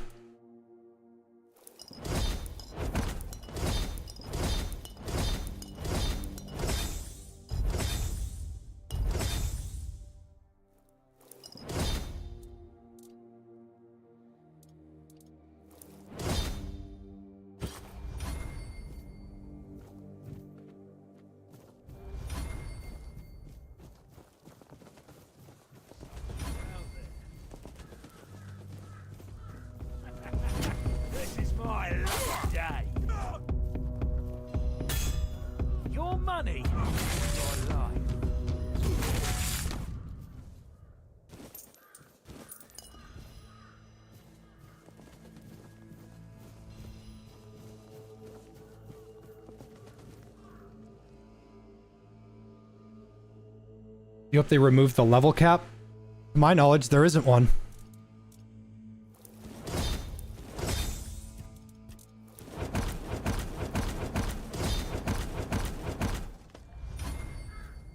But I've been wrong before, so who knows?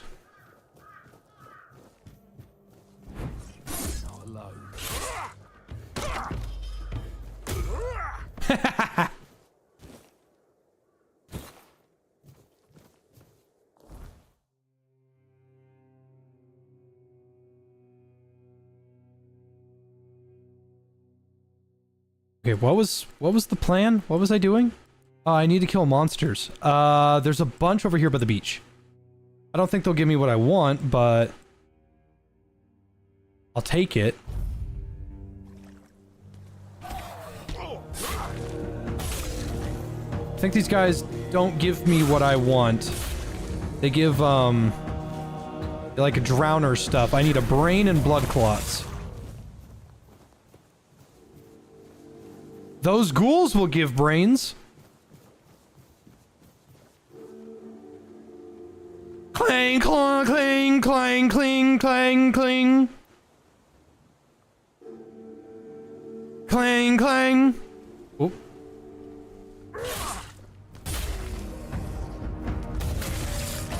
Oh, I hit the flame gobbler. Damn it.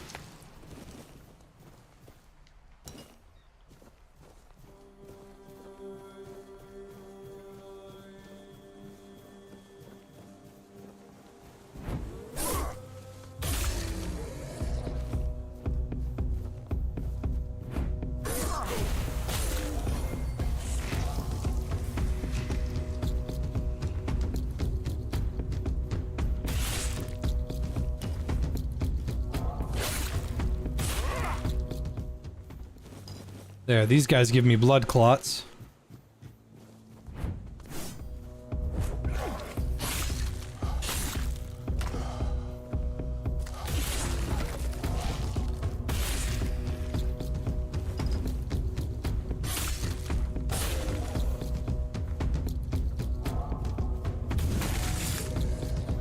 Sit down.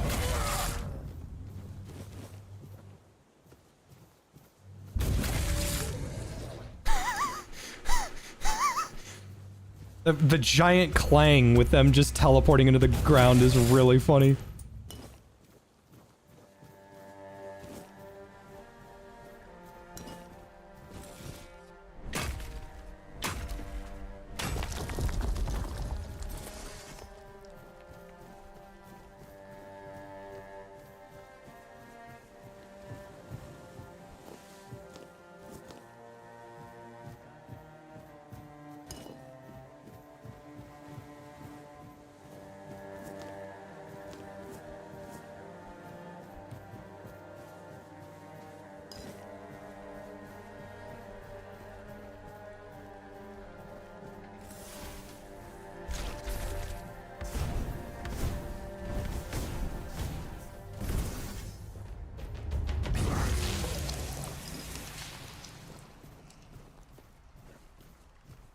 So I guess these guys are just a no-go then.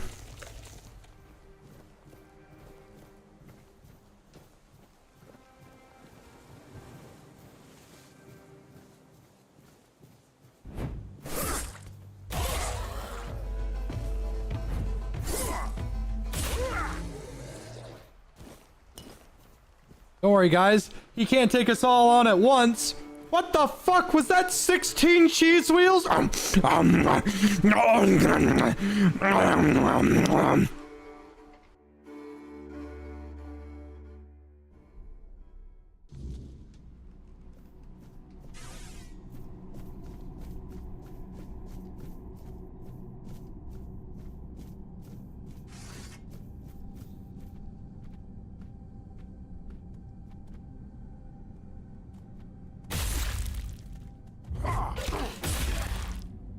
There we go.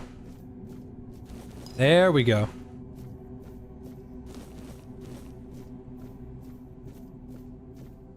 Said behind the statue I need the seal. You should eat 17 cheese wheels. Surely you will not regret eating 17 cheese wheels.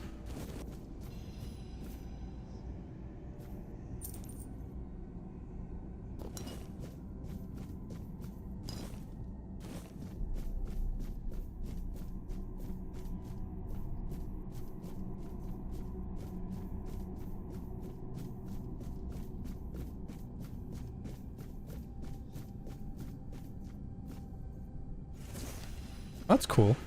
Summon a keeper.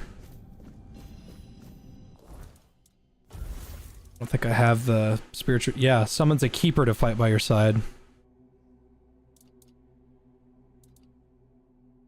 I have 2 of those.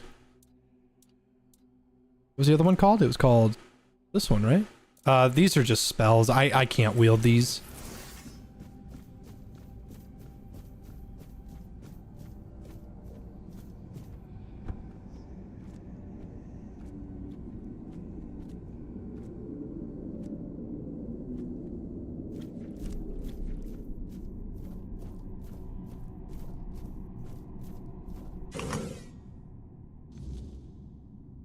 I know this place.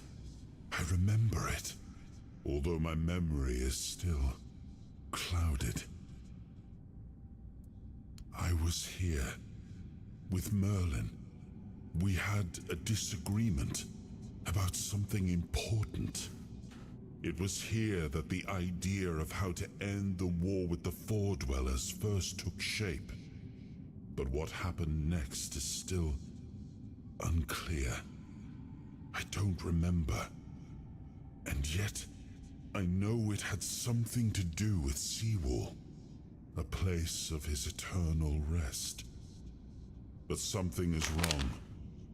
It doesn't feel like a tomb. Be cautious.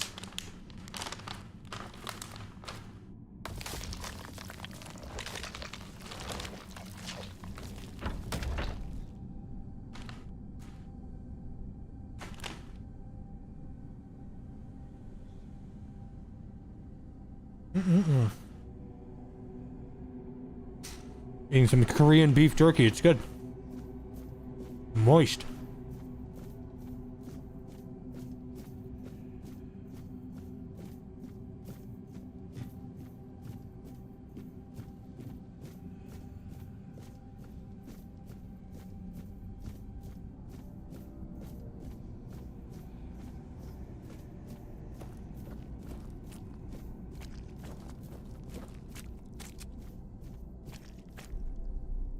Yeah.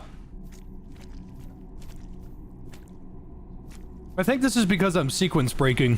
I already have Excalibur, so I know all about the experiments.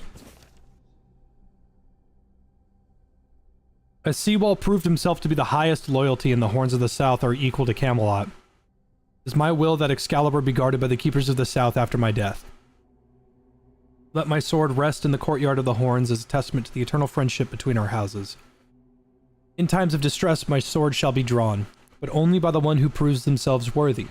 I entrust the secret of how to prove one's worth to the captain and urge all captains that come after to pass on this knowledge to their successors until comes a day when the worthy one appears and the secret is revealed to them.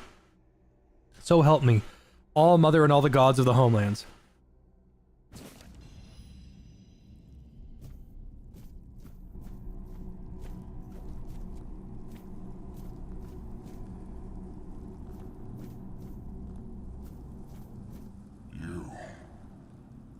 Are not him. You are different.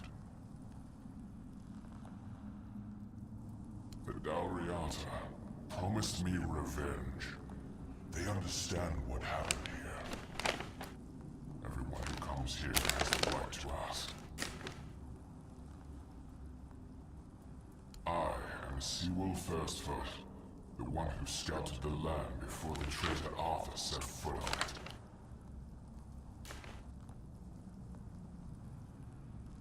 I was loyal.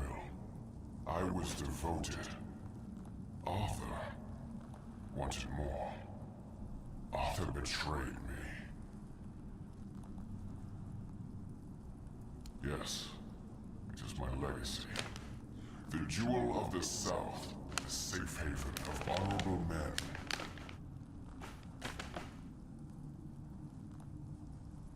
I've been here so long.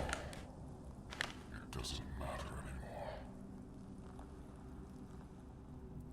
I was the most loyal of Arthur's men.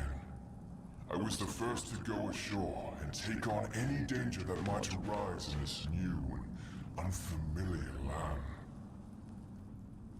Then came the war. I fought by his side, shielded him with my own body. I trusted him. But Arthur wanted more. Arthur longed to possess a power equal to that of our enemies. So Merlin decided our king must first become immortal. Only then could he achieve greatness. But Merlin needed volunteers. Trusted people to go first to make sure that his methods were effective. So we wouldn't risk Arthur's life in trying to grant him immortality. They thought I had died, so they buried me.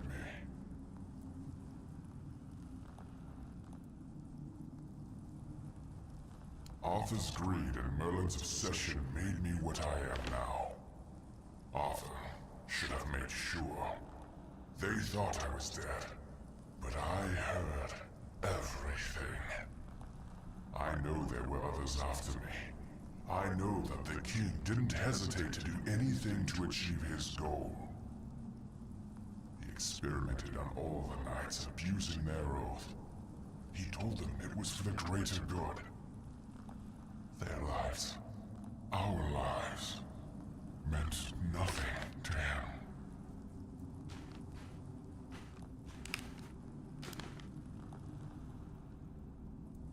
Arthur doomed his people to eternal suffering. Their names forgotten. Their loyalty abused. He sacrifice the lives of the noblest of men. And this is the greatest possible betrayal.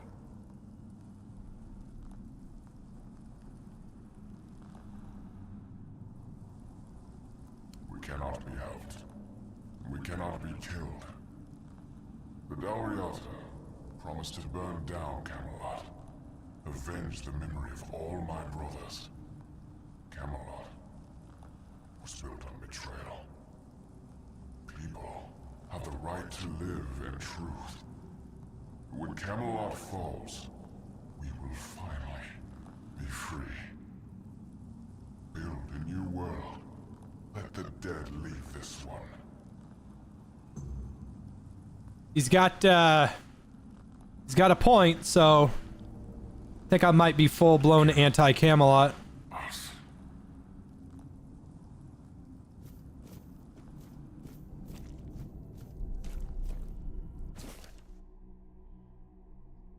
And thus spake Arthur, "See well, this land I do give unto thee to govern and protect, for thy courage and wisdom shall be the foundation of the south.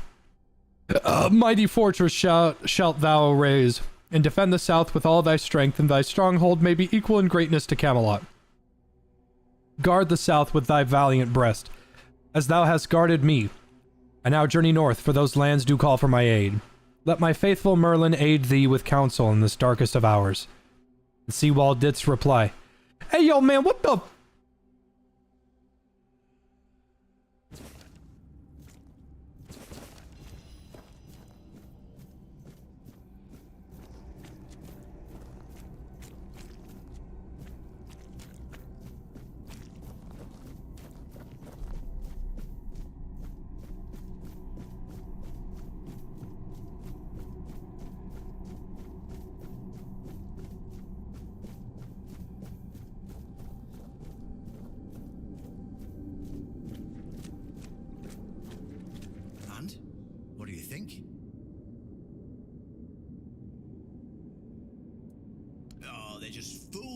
Somebody made a stupid mistake in the past. Somebody else decided to cover it up. Somebody came up with traditions and stories to mask what was done. And for hundreds of years, fools were eating it up because the lies were easier to believe. Really, there's no point in invoking tradition any longer, because it's worth shit. The only thing that matters is safety and loyalty towards the one who can provide it. And honestly, I don't believe the ones running this entire circus will protect anyone but themselves. Well, now we've found ourselves in what I'd probably call a clusterfuck. And somehow, you unwittingly became the most important person in the region because your decision will change how the entire situation unfolds. Like an E3 unveiling. The boys from the horns of the south are split down the middle. Some will back me, but others won't understand what I'm trying to do. The latter, like Feargas, are the traditionalists, and they know me a little bit too well. If I come to them with this revelation, they think it were a conspiracy. But if somebody from the outside, somebody Feargas trusts, steps in and convinces him, you see where I'm going with this?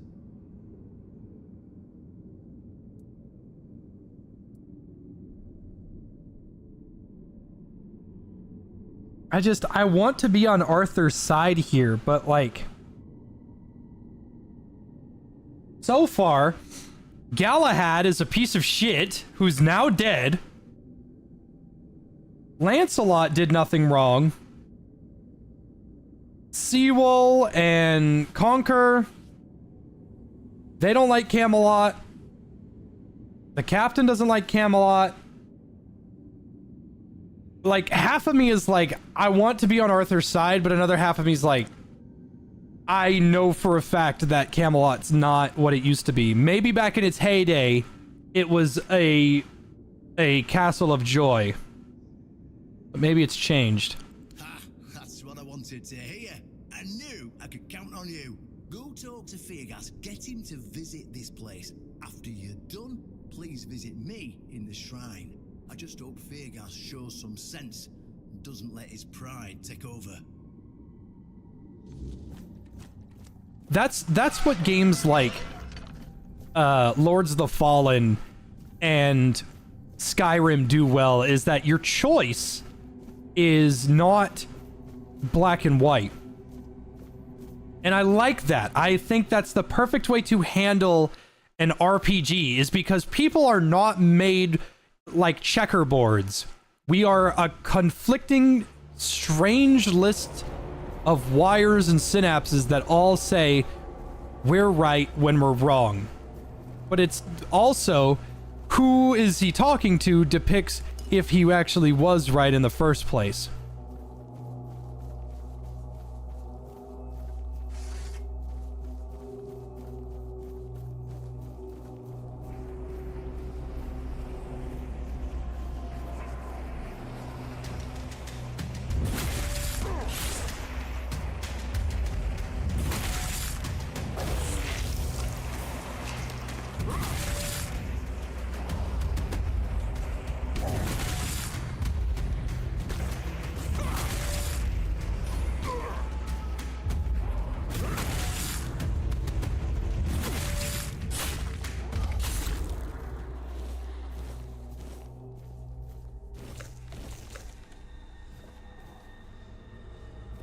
Liked Camelot when it was all just dancing knights and choirs. We're knights of the round table. We're knights of the round table. Knights of the round table. We're knights of the round table. We're knights of the round table.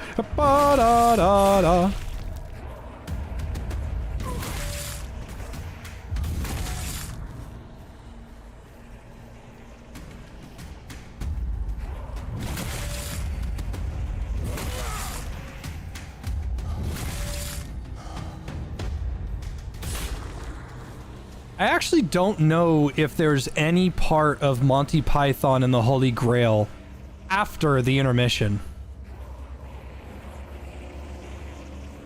Because I remember them crossing the, I remember them crossing the bridge that goes, "What is the origin of an African-laid swallow? What do you mean?" I don't know. And then he gets kicked off. I know that part. But the other part is like, he does the big war and then they go to an intermission. But I have no idea if the intermission is like the end of it, because I remember trying to fast forward on my VHS and it didn't, like, it took forever to get past the intermission and then the tape stopped.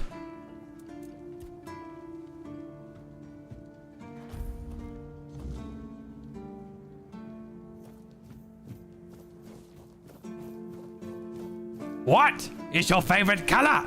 Blue. Please. No, but Did they resist? Go chop off some heads.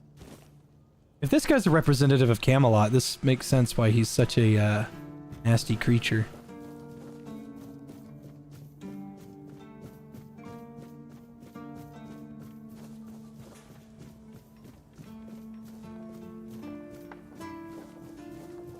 Stay out of my way. Oh, really? And here I thought the Horns of the South had no secrets left to hide from me. But go ahead. Surprise me. Have I ever mentioned I'm not a big fan of your sense of humor?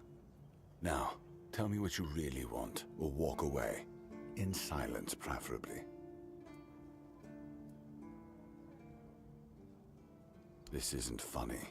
I'm no Galahad, burning people at the stake for heresy, but I don't appreciate this kind of behavior either. Still, judging by the look on your face, you actually believe you've stumbled onto something important. All right then. I'll go and check it out. See what's got you so worked up. It might even be nice to get out of here for a change. Need to go watch the Holy Grail. The ending's real funny. Yeah, I'll do it. We'll do a movie night then. I saw what you wanted me to see. We need to talk.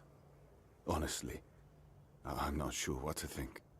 Everything I believed has been seriously challenged. I need some time to get used to it.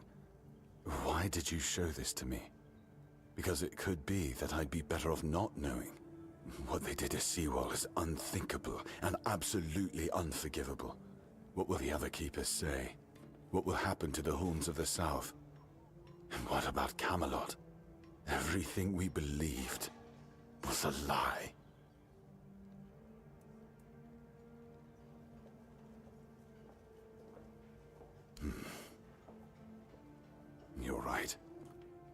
In the end, it doesn't matter what Camelot was back then.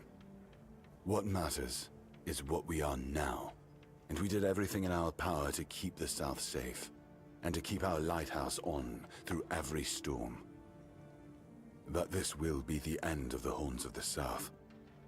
No young man will join our ranks when hundreds of years of our history are gurgling down the drain. Any ideas?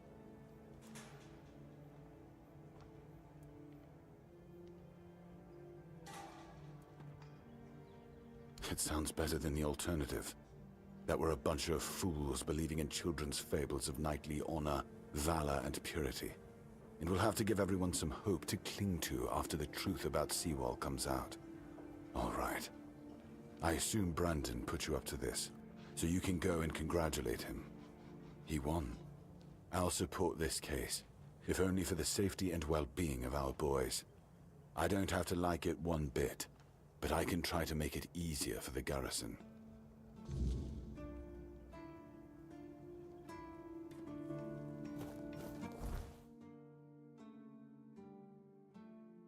Oh, he's back up here? Fuck off! Ugh!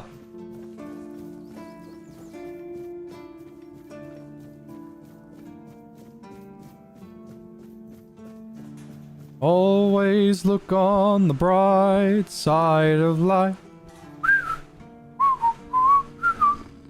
Always look on the bright side of life.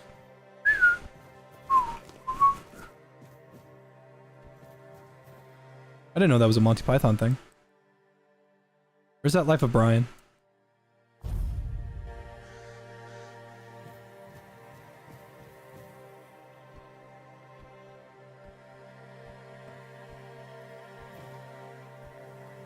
Getting restless. I wasn't made to wait. I was made to end things.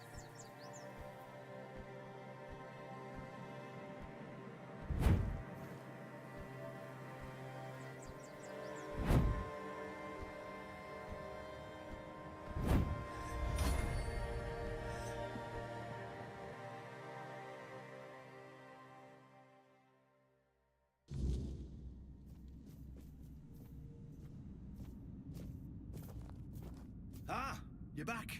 So, what news do you bring? Did you talk to Feargas? Good. Just as I expected. I do feel for the boy. He really loved Camelot. Probably the last truly loyal keeper. But he had to know the truth. I knew his honor wouldn't let him hide it from the others in the Horns. Nicely done.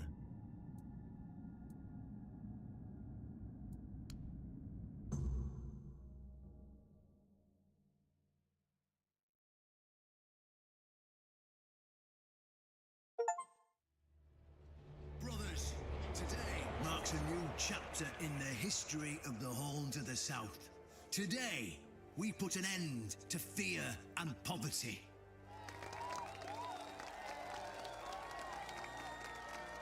I understand your pain. I know you feel helpless in the face of the looming terror of the weirdness. Camelot has abandoned us, brothers.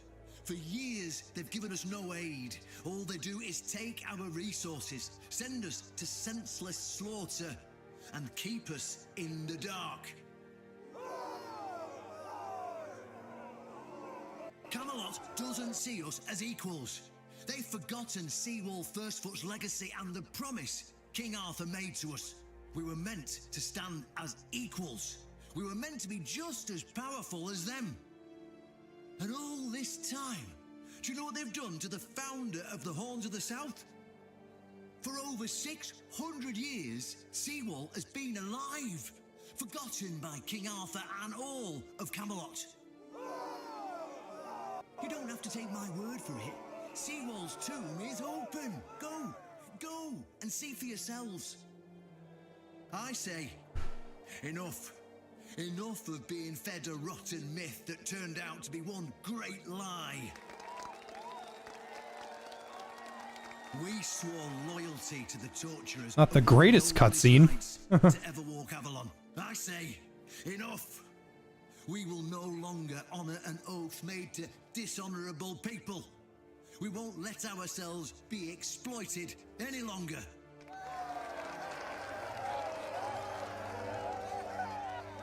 But, my brothers, I bring news. Galahad the Pure, the same Galahad who threatened to burn half our garrison at the stake.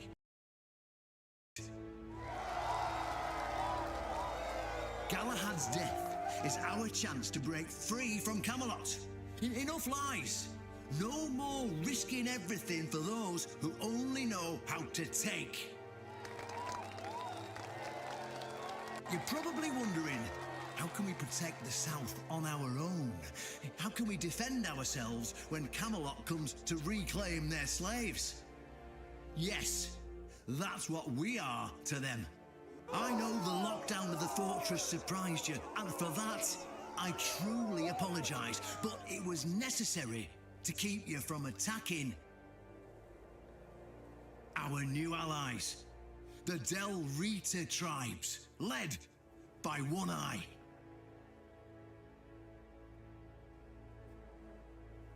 I know, my brothers, I know. This must be a shock, especially since I didn't share my plans with you earlier. But hear me out. Thanks to this alliance between the Horns of the South and the Dal Riada tribes, we are securing the safety of the South and our independence from Camelot. The tribes will provide us with the military support our depleted ranks desperately need. The tribes will help us rid the South of the bandits who've plagued our people for years. Together, we'll share knowledge and resources to ensure a better future for all Southerners. We will not drain your resources. In fact, we'll replenish your armories and fill your pantries. We'll stand together, fighting side by side to bring peace and order back to the South. In return, all we ask is your loyalty. If you see a brother from the Dal Riada fighting the Camelotian, stand with our brother. That's all. Of course, if anyone isn't in favor of this alliance, you have the right to leave the service. I declare a new era for the Horns of the South. Those who don't wish to help build this future are released from their oaths. To those who choose to stay, I promise a good life, and you won't face any more threats. Now, brothers, return to your duties and rest easy. The Horns of the South will endure, and soon we'll be stronger than ever before.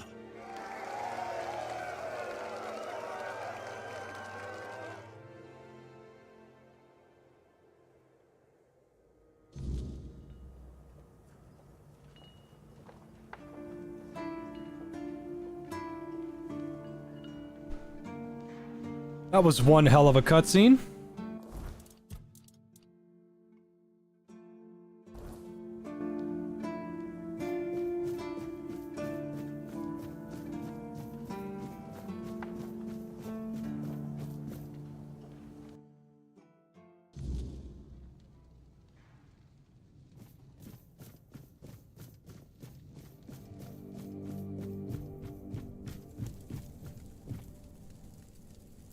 An honest matter. What do you need? Ah, right. See, the problem with Excalibur, or indeed any of King Arthur's blades, is that you need to prove you're worthy of wielding it. How are you supposed to do that? Hell knows. But if the pin that secured your entry to the Horns has led you here, I think I know what the one who gave it to you might have been thinking. You see, there are many different legends. According to one of them, there are a few places on Avalon where you can prove yourself worthy, whatever that means. And one of those places, as you can probably guess, is nearby. Have you seen the old gong in the sunken village? Well, many years ago, when people still went to the woods for a shit instead of using a privy, it was part of a certain ritual. Only the people who passed the ritual could become keepers. None of the living keepers were recruited that way, so we don't really know what happens during the ritual. That's why Galahad now appoints keepers and the captain chooses them. It's just safer. Yeah, Taco Nuke. I only know Going for that they need a to sound the two-handed sword gun and then lie knight down to gameplay. sleep at its base. If you wake up, I mean, when you wake up again in the morning, you'll know you've been deemed worthy. Unfortunately, the gong is broken, so first you'll need to find a way to fix it, and since it's made of weird steel, that's not going to be easy, is it? Fortunately, Oshbrit should be able to help you. A little bird told me he likes to play with weird steel when nobody's looking. Just tell him I sent you, and he won't give you any trouble. Well, of course they tried. It turns out that the keepers who passed the ritual could hold it longer than anyone else. Maybe it'll be enough for what you need, and maybe something entirely different will happen. It's your risk and your decision. Go, and may the southern wind be in your favor.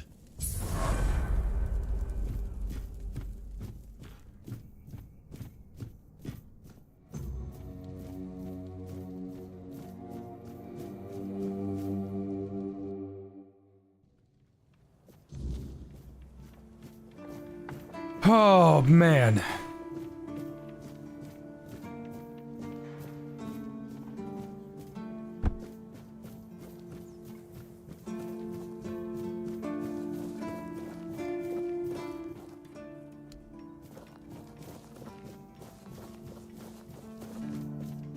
I already pulled Excalibur, that's the thing. Blessings upon you, stranger. Certainly. Oh, yeah.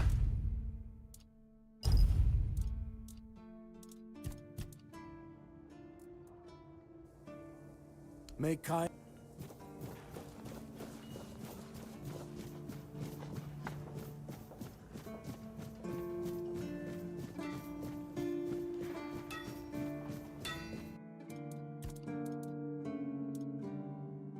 Okay, so...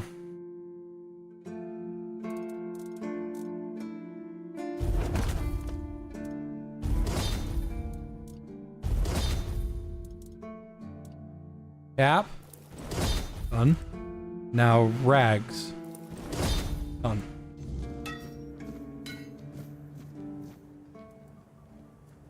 Well, now, you've nailed the basics.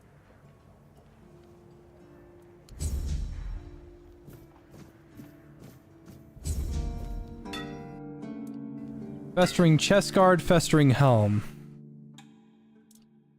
And boom. Boom.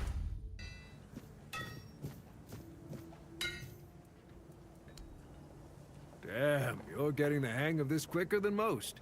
Tell you what, you've earned the chance to Sword in the Stone is not Excalibur. I never said anything about Sword in the Stone.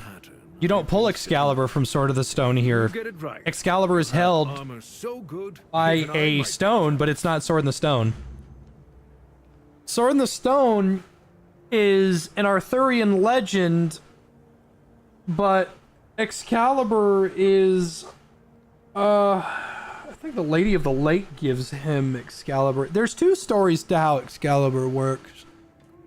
No, isn't the Sword in the Stone Dernwyn? Oh man, I'm getting them mixed up. I don't know. It's just a bunch of it's a crock of shite, I tell ya. Drowner's Conch, Drowner's Carapace. Oh, Drowner Tongue, fuck me. Oh, man. Alright, that won't be so hard to go get. All I know is that one of the better Disney films is Sword in the Stone. And it's just because it's so fucking pretty.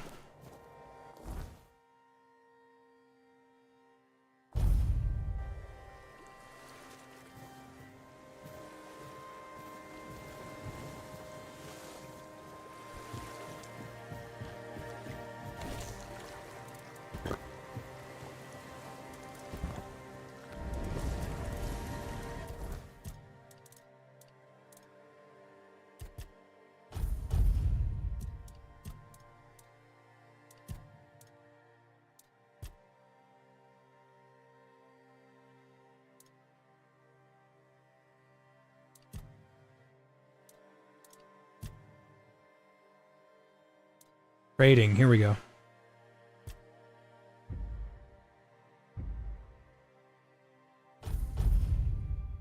%30 more.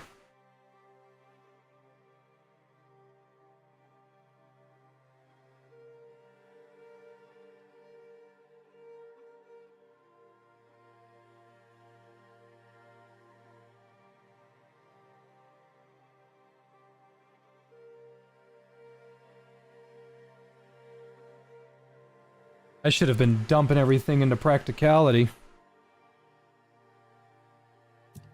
All good, though.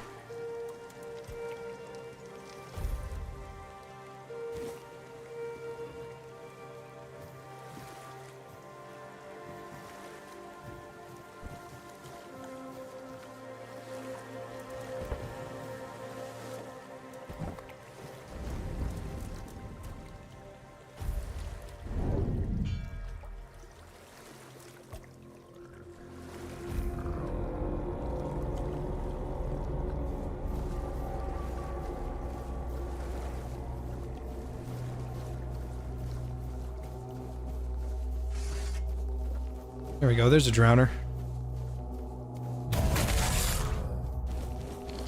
There we go, got the tongue.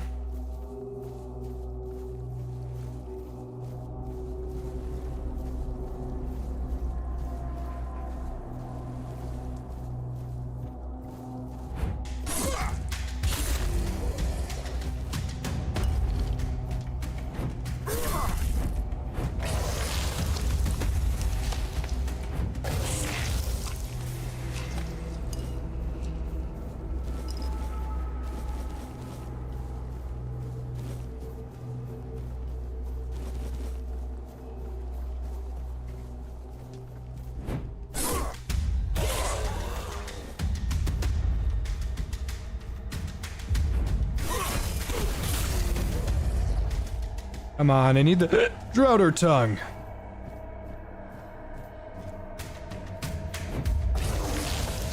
Ow.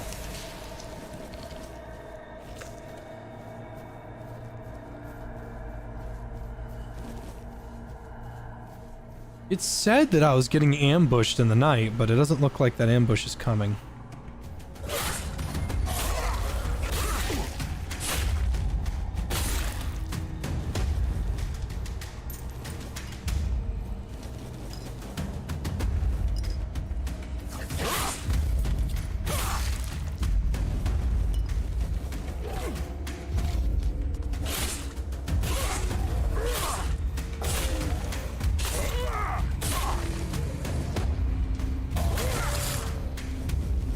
The heart.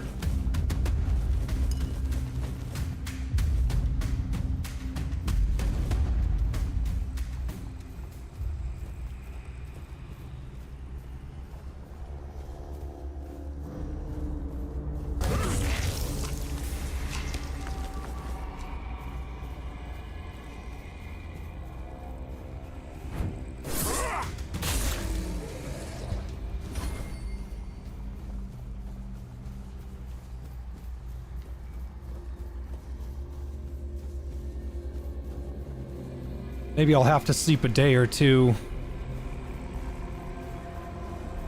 Trying to think of another place that has a lot of drowners.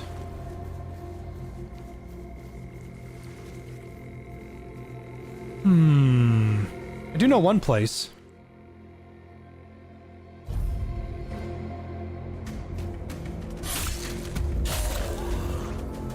There we go, there's another.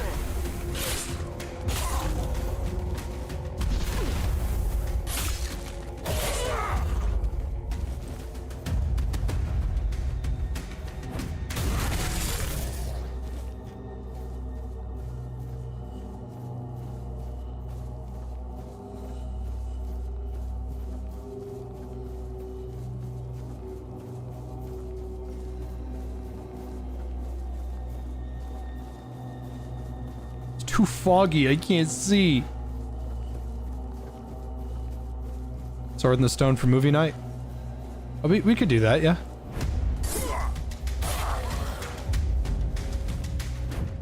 Every morning at about 10 a.m. Central, I've been doing a King of the Hill marathon before I have to get my stream on. Turns out King of the Hill is still one of the greatest animated cartoons ever. Not because of its, you know, amazing animation quality, just how good of a show it is.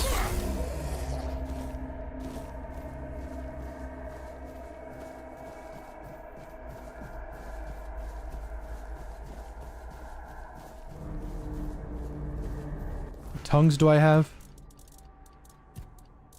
3? I'm pretty sure the crafting recipe calls for 5.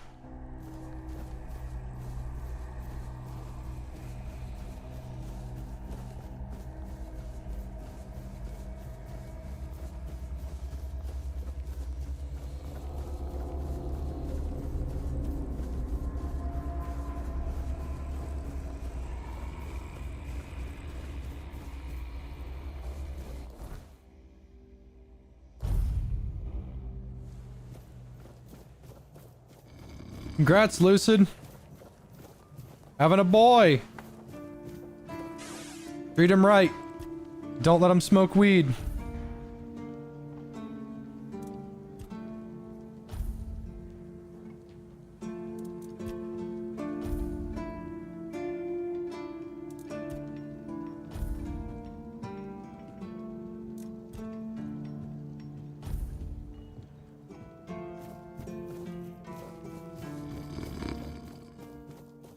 I think Louis C.K. put it the best bluntly in comparing children.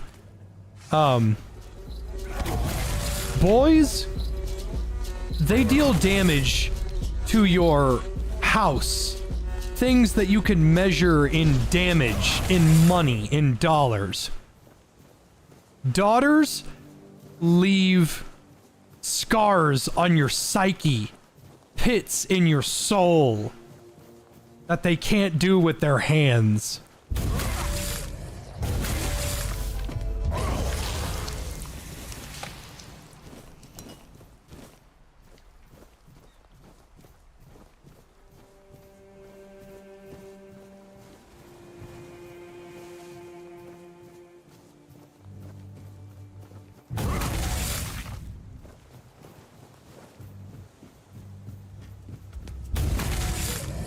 Come on, give me another tongue.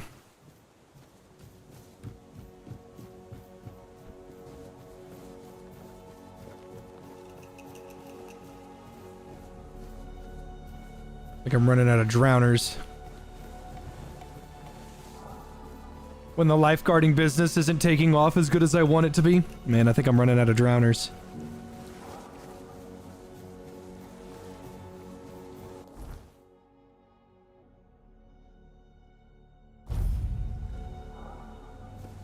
And beer does financial damage to my wallet for being so tasty.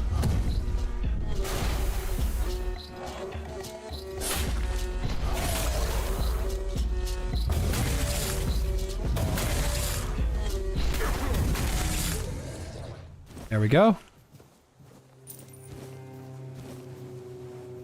Well, let's see if I have enough, because I'm pretty sure I have 5 tongues.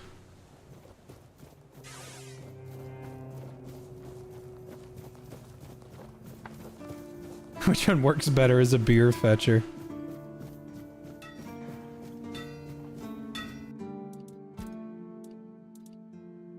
Okay, so 5? Oh, man.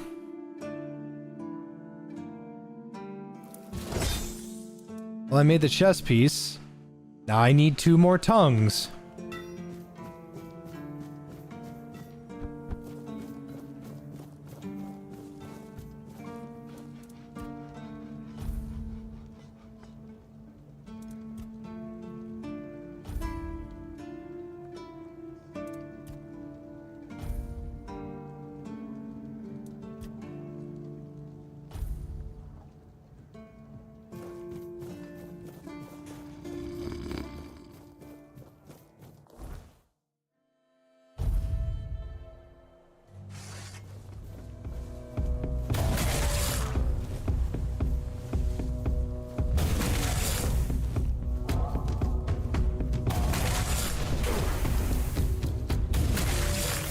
There we go. That's one.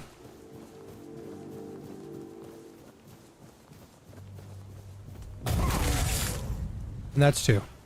Heading home.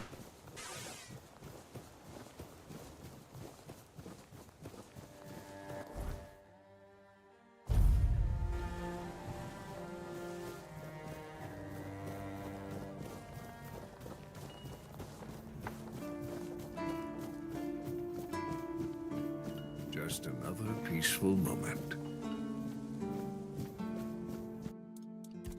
I gotta make the Drowner's Carapace, I think. Yes, the Drowner's Carapace. Very nice. You've done it again! Oh, I've got something else for you, friend. This one will make you sweat. Okay, next. Revenant's Ribcage, Revenant's Cowl.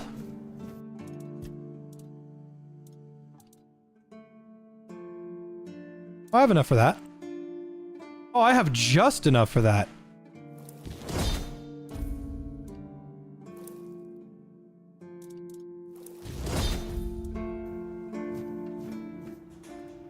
I might retire early and let you take over the forge. Joking aside, that's some bloody fine work. Looks like you've handled everything I had for you.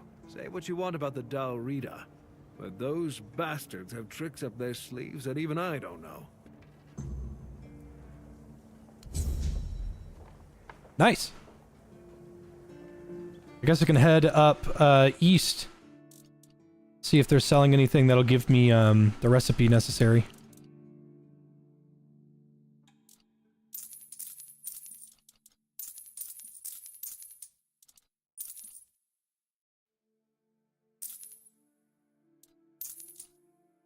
Sheesh, you make some fucking money by maxing out your practicality. Holy damn.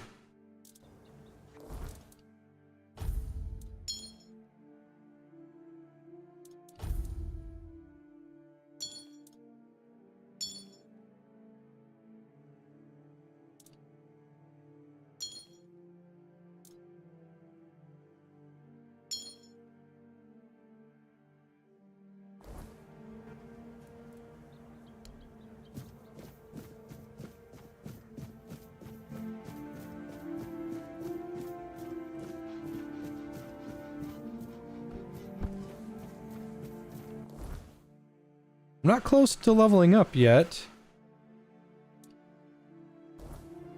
We can try to go talk to the Dalriada. Maybe they got a book or two I can purchase.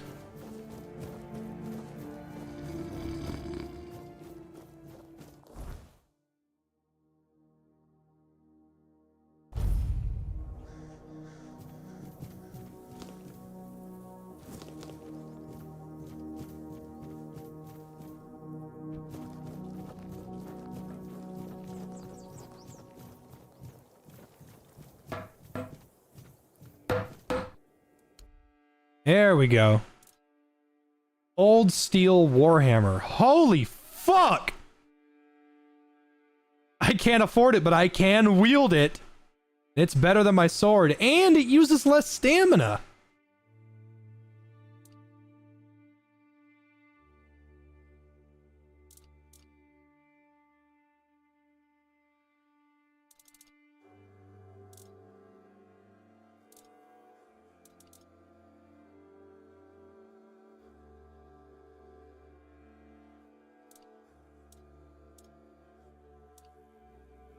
Flame Gorged Maw.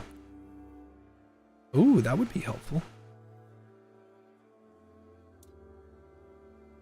Torn Sinew Mask.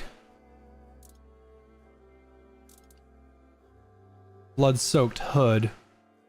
Increases sneak damage. Here, let's make some money.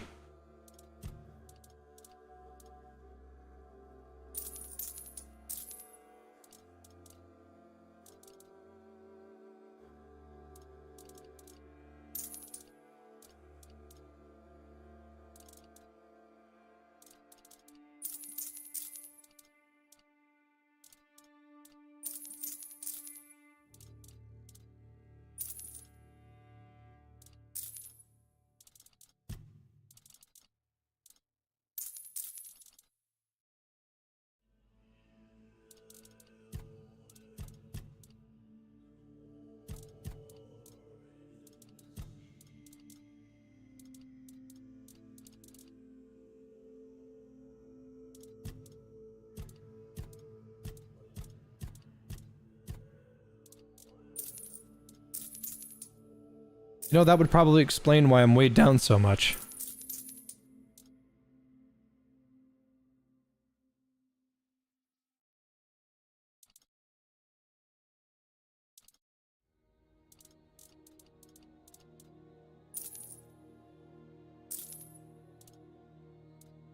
Oh, that's from my stash.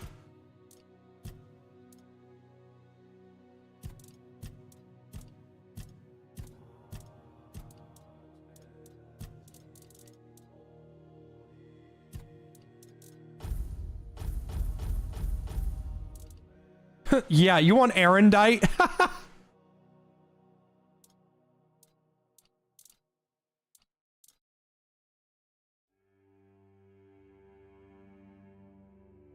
I don't really want that.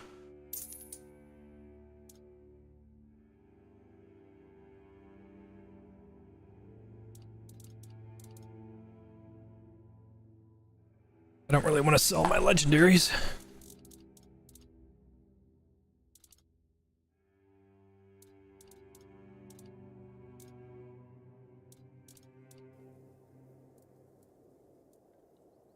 Ha! Look at this.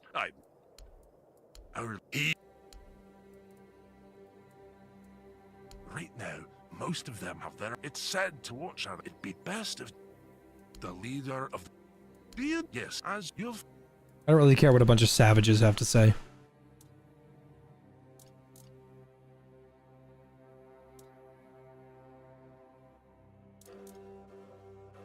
I really want that.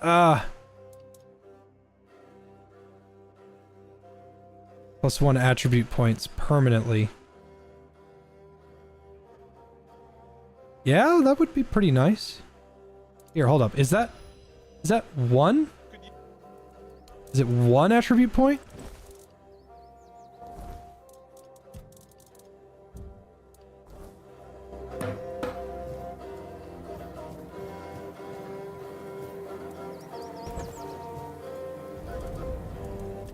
Yeah, it is 1. It's 1 attribute point. That was like all my money.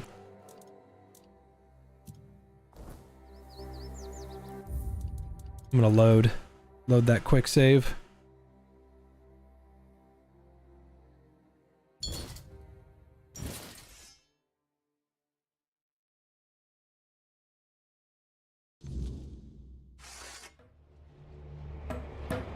Could use some act.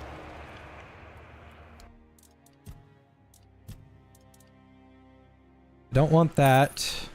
I'm gonna keep Tide Piercer. Don't want that. That. Don't want that. I'm gonna keep Sting. I'm gonna keep that. I'm gonna get rid of that. That. I don't need that. Or that. Or that. Or that. Or that. Or that. Or that.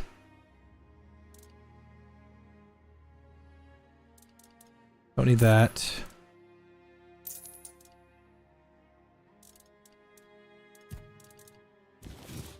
All right. Boom. Big fat fuck off hammer.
It's like the good old days when Shiv 2 wasn't shitty.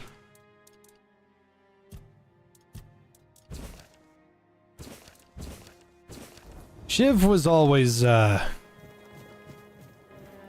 little messy.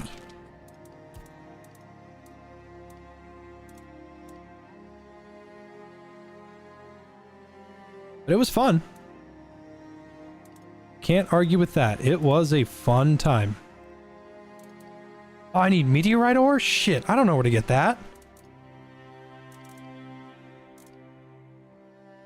Yeah, that requires meteorite ore.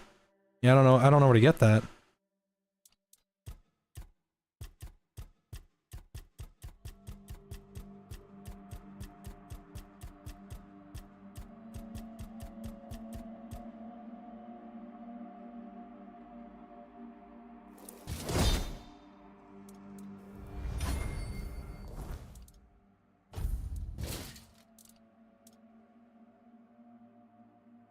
Regenerate stamina 33% faster after overexerting yourself. Using a big hammer like this is going to make me overexert myself like crazy.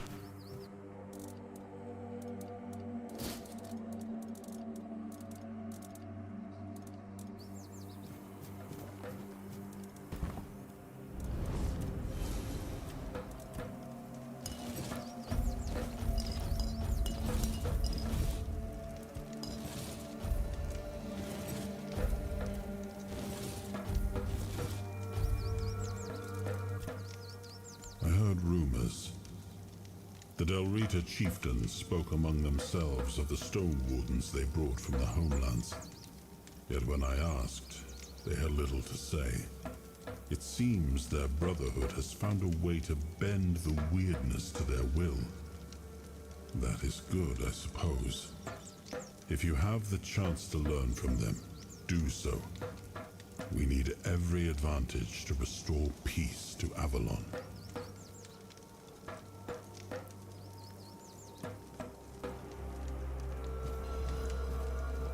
Let's go test out this big fucking bang stick we just bought.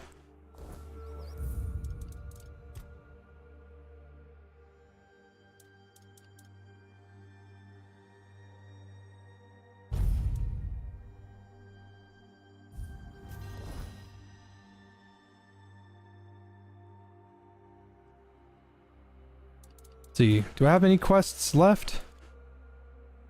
I couldn't find all the keepers, not yet.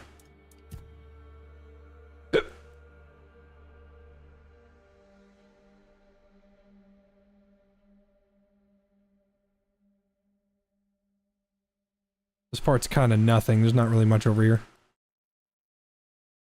That ghost looks cool as fuck. That is because that is King Arthur, my friend. And I'm gonna be that guy. King Arthur is fucking cool.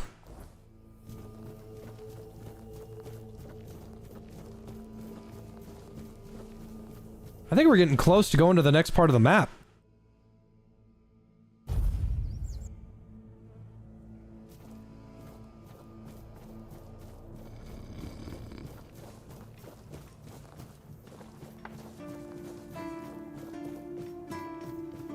How much money do I have? How much? Just another peaceful moment. Why would you want to fix it? Take some advice from an old man. If there's a giant, ancient statue that somebody tried to turn to dust, they must have had a good reason for it. Well, if you put it that way, then I suppose I have to tell you the truth. Otherwise, the terror from the sea will bite me in the ass while I bathe. Of course I can fix it. I've been doing this kind of thing since I could swing a hammer. It's a skill we pass down from master to apprentice, generation to generation.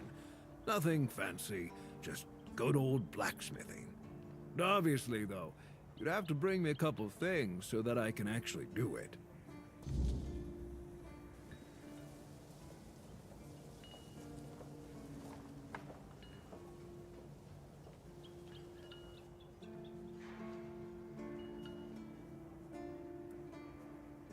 Riordan's back, and with the Dalrita, no less. Bold move. Let's hope he knows what he's doing, or the keep's going to be in for one hell of a mess.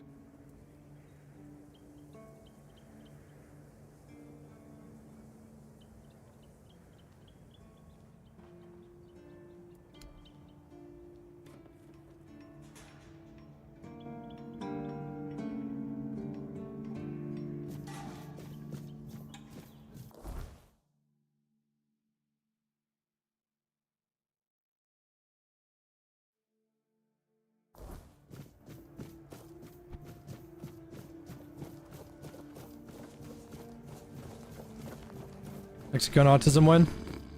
I'm still cooking up ideas. Not entirely certain what to talk about anymore.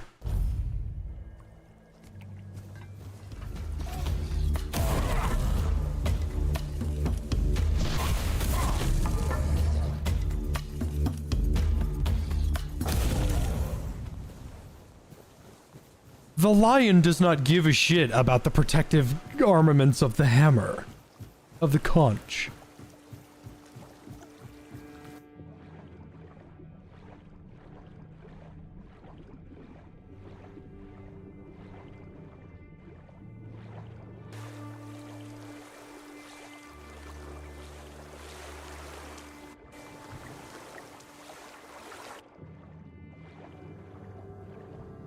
See you, Sam.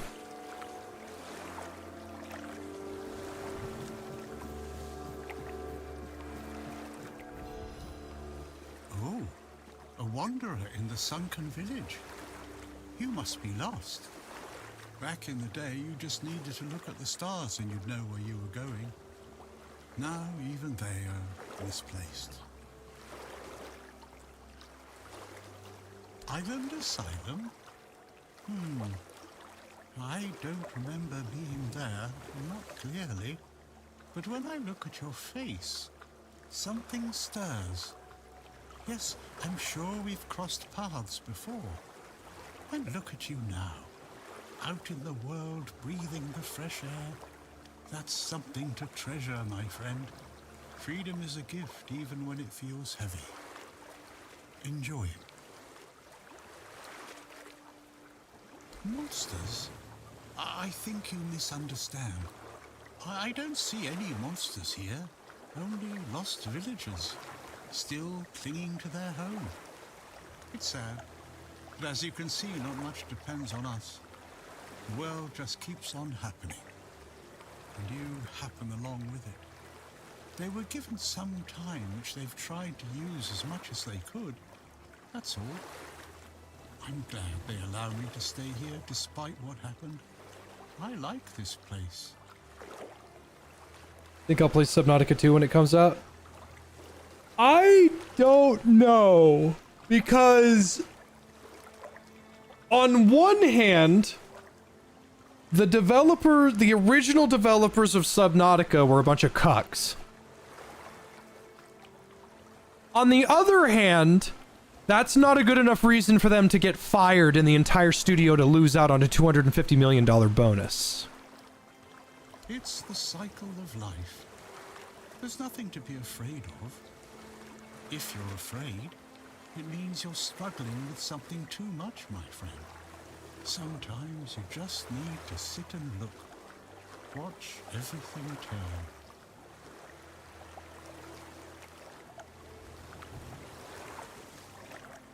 I guess I'm just an old man listening to the sound of the sea. Every wave carries a story, you know. Some are whispers, others are roars. I like to think they're keeping me company. Long ago, I decided to wait for something to happen. So I'm waiting for what's ahead of me. But I can feel that it's closer than ever. Everything that's around us, it's not yet the end. And that thought really bothers me.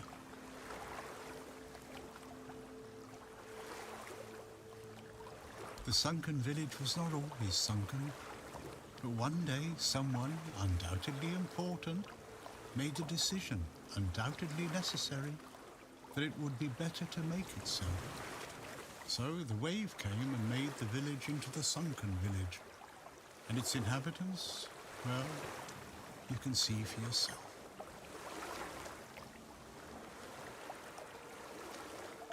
My eyes, they burn. I need to wipe my face off. Why are the original devs cucks? The original devs of Subnautica, instead of giving an actual reason, like a legitimate, valid reason, hey, we would prefer to not add firearms into Subnautica because it messes with our world building. Like, okay, that's fine. It's whatever. It's still silly, but it's whatever.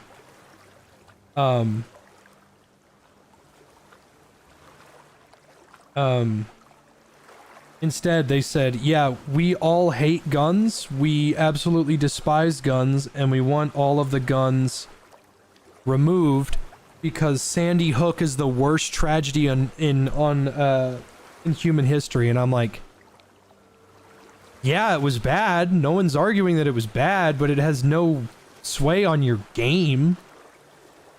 That's silly. That would be like me going, hey guys, I'm never making a gun autism again because Sandy Hook is the worst thing ever.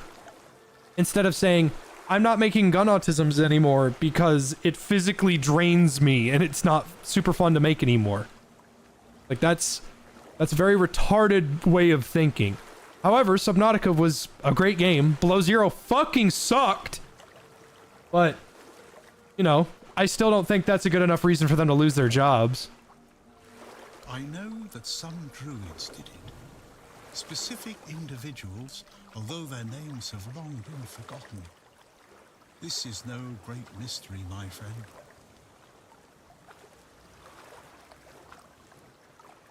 Among others, this wouldn't have happened if not for Camelot's desperation. Hey, many tragic decisions were made. I don't know if the word was so unambiguous or if its interpretation failed. What happened on the fields of the Charred Conclave wasn't just about the flood, my friend. It was about things and forces we don't understand.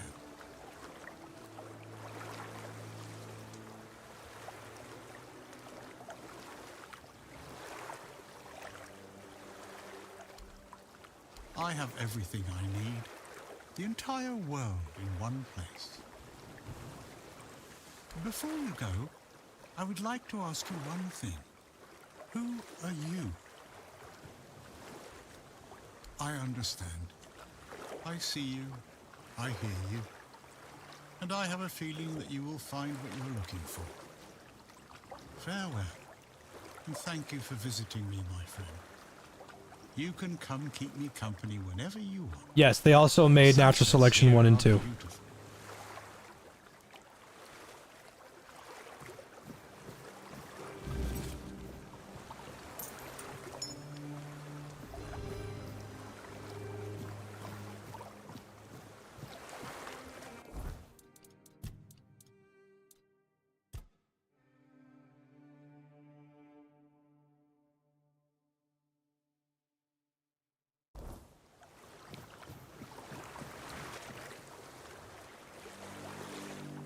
Vex loves Natural Selection 2.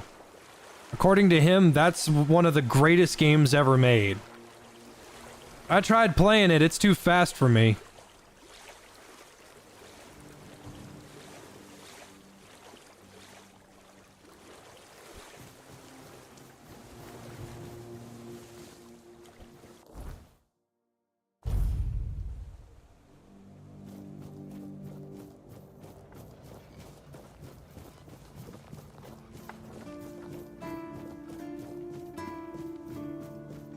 It's nice to have a break. How did you, oh, forget it. I don't even want to know. Here. That should do it. Do whatever you need to, if you're really sure about this. I have nothing to tell you.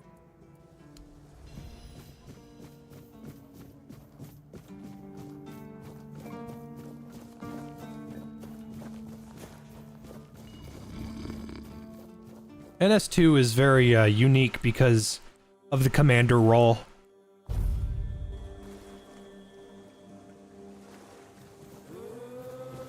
Shotgun, you have to play tomorrow. How am I gonna get the content, the fun, and enjoy it with my friend? At any moment we could be How the hell could you have fallen into Big Medical Sounding Name? Big Medical Sounding Name hasn't killed anybody in number of years.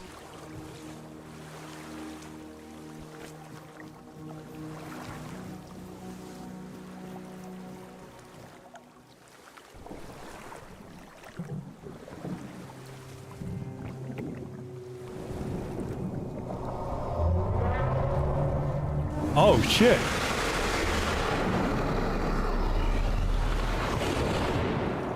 Okay.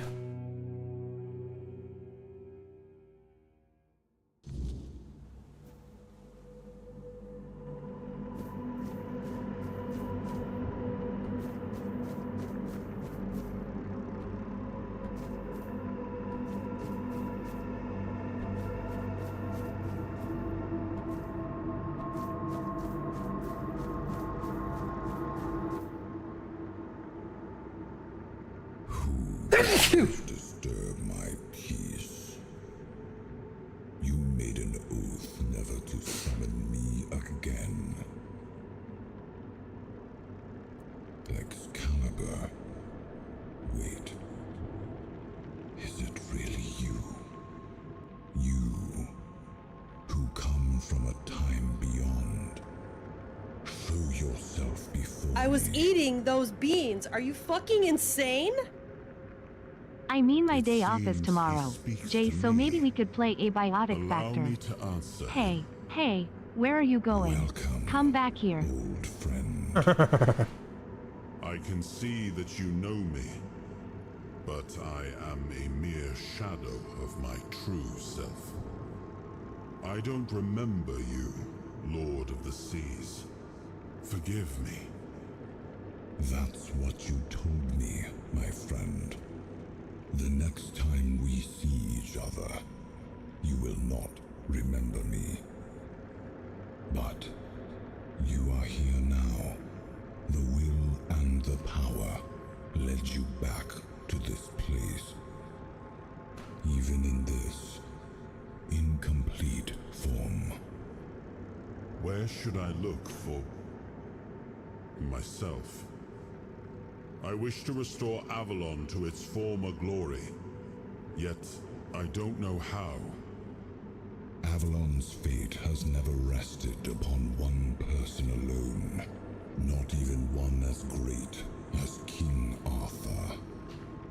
Yet here you are, trying again, restless and eager to take the responsibility again. I salute you, my friend. Tell me what I must do to be worthy to lead Avalon once more. I do not think I have the strength. Your path is true. Seek wholeness, and Avalon will reveal what it needs from you. And yes, you need to touch Excalibur. Thank you, my friend. And you, mortal. You have given yourself to the King's service. You are worthy of a place among the keepers of the South.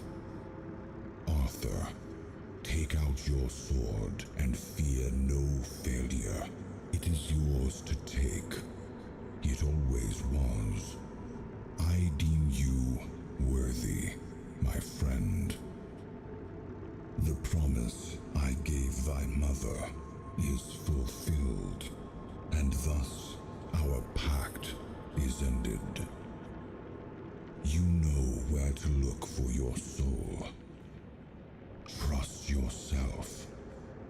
And when you reach your journey's end, I trust you will make the right choice.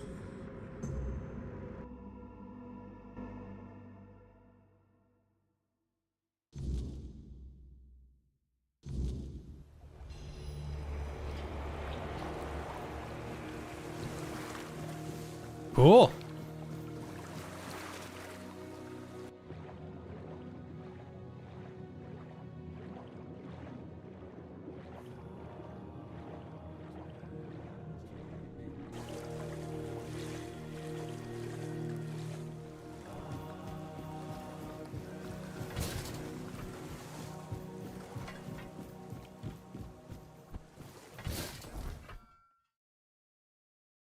Well, there's no reason to do that because I already pulled Excalibur out with my bare hands a little bit ago and got an achievement for it.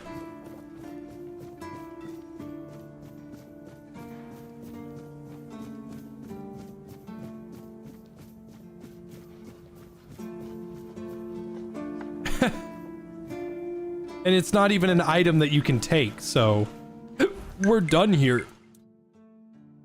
We are officially going into the second part of the map.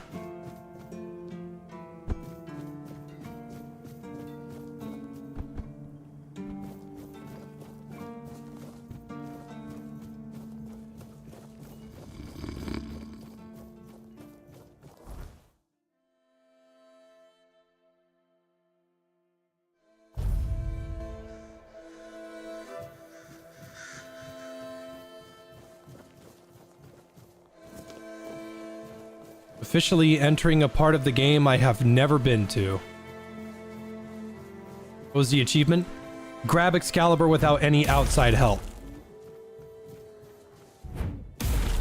Bye!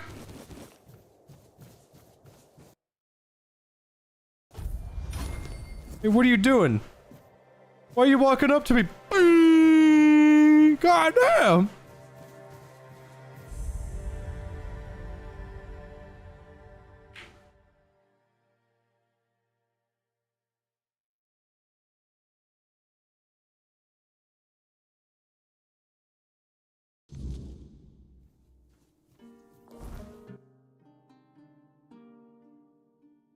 I have never been here. This is called Cuanacht.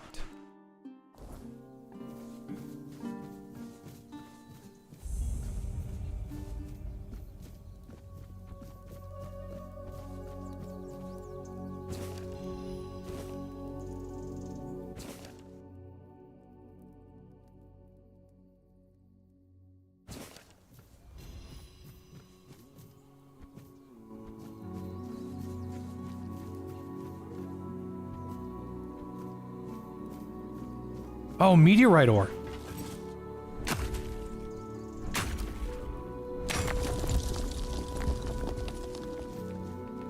This is good news.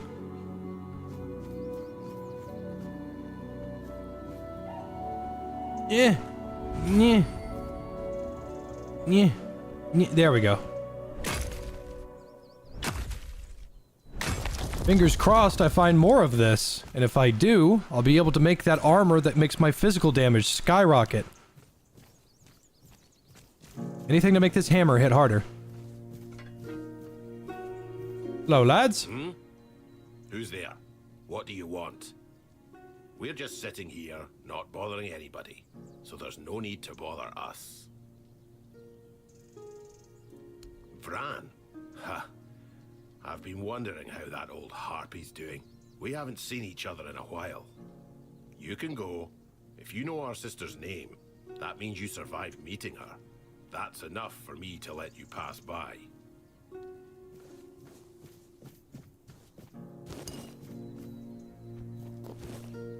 And just start pilfering their shit.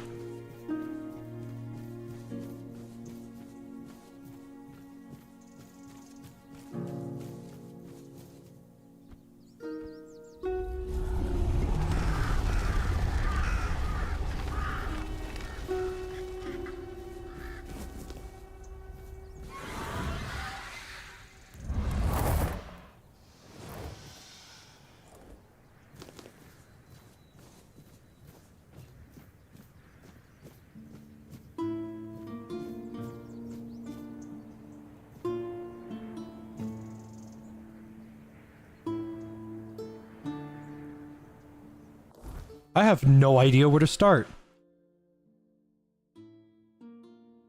Well, I need to go there. That's probably where the nearest town is, so... guess I'll head to the right.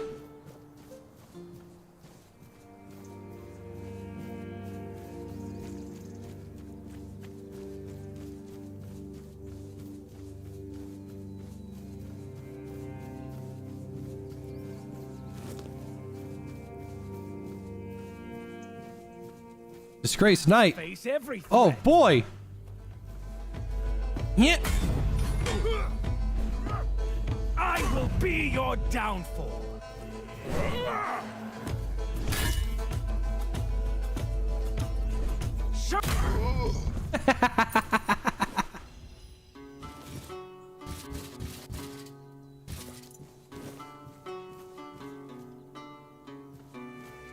I should probably ride my horse.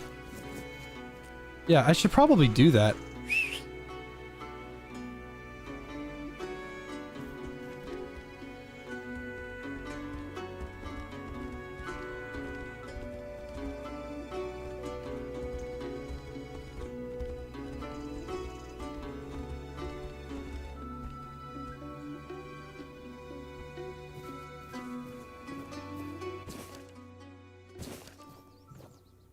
Dude, let's kill the horse. What? I'm so tired, Finn.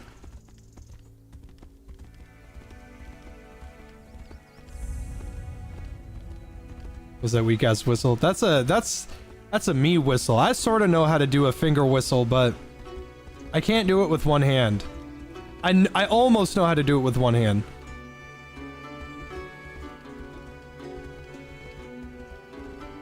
It's kind of hard. You gotta like push back your tongue into a fold.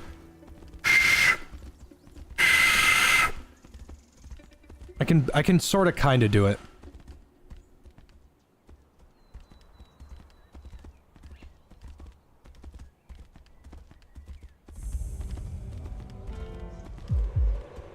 Bah. Oh.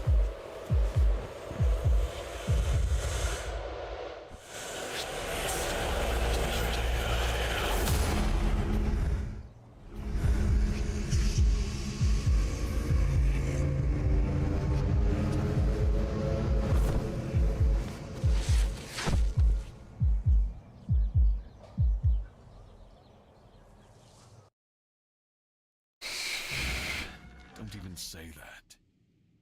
Someone comes, lights them in here, and then dies on all watch?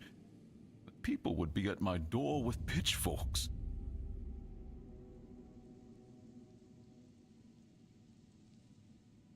He's waking up. Joe, Shotgun, and I are going to start from scratch. Our hero. Help him up, and some.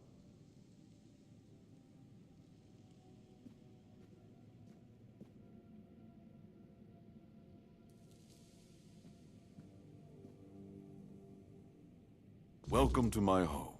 Quite a scene unfolded at the men here, with you at the heart of it.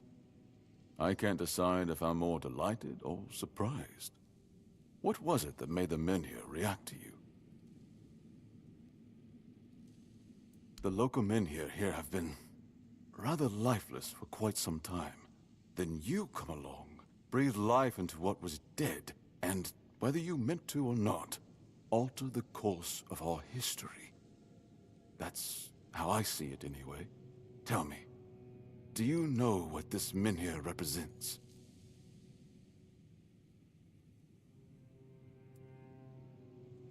Is that so?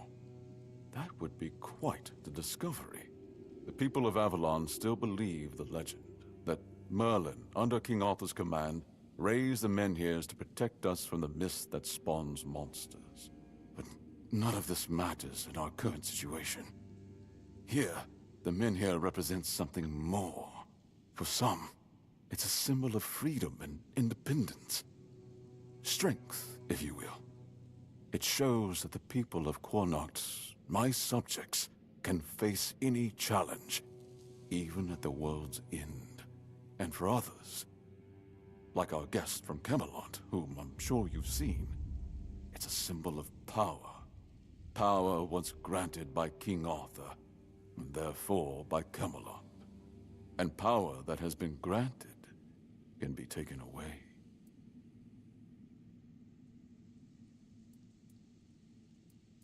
Palamity's shield, you say? An unusual request. That shield rests beneath the menhir. And legend has it that it used to fuel its power for centuries. I don't mind if you look at it, touch it, whatever you need. Just don't take it. It's a treasured relic, and the people of Cuanacht are quite attached to it. And you're probably just as attached to your head, which you'll lose if we catch you trying to steal the shield.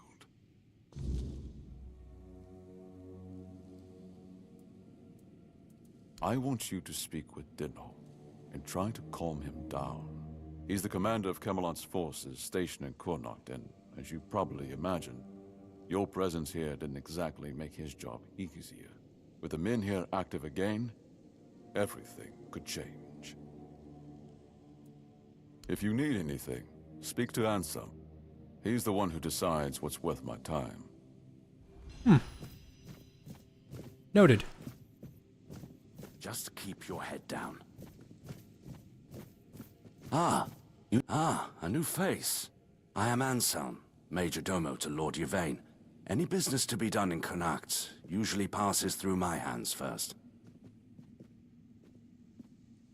Go on then. Let me see if I can just steal the fucking shield. Or if it's another one of those scenarios where, the shield is, it'll hurt me if I try to take it.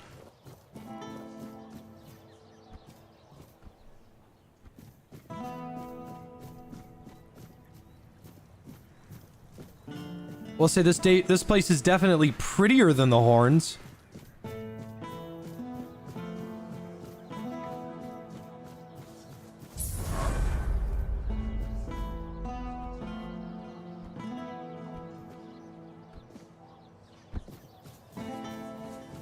Have some spare food or coin?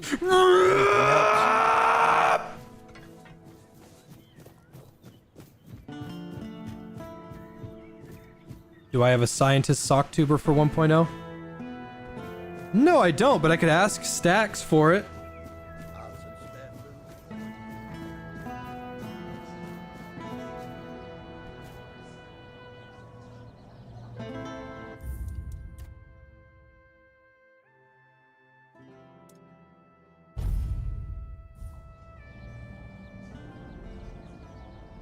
This is my shield.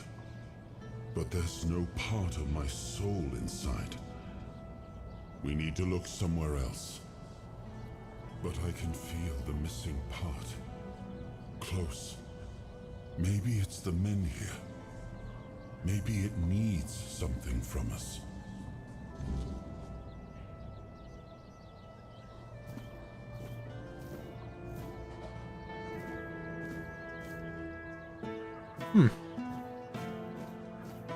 Well, I say that's a great place to stop.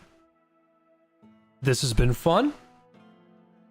I'm gonna clean up a little bit and act a little bit more presentable because I gotta go to bed moderately early because Abiotic is early in the morning tomorrow. And then Shotgun and I are gonna be playing that for a really long time. So everybody, please have a wonderful rest of your night. And I will see you tomorrow. Don't freak out if you miss the beginning of the stream tomorrow because we're just going to be playing catch up.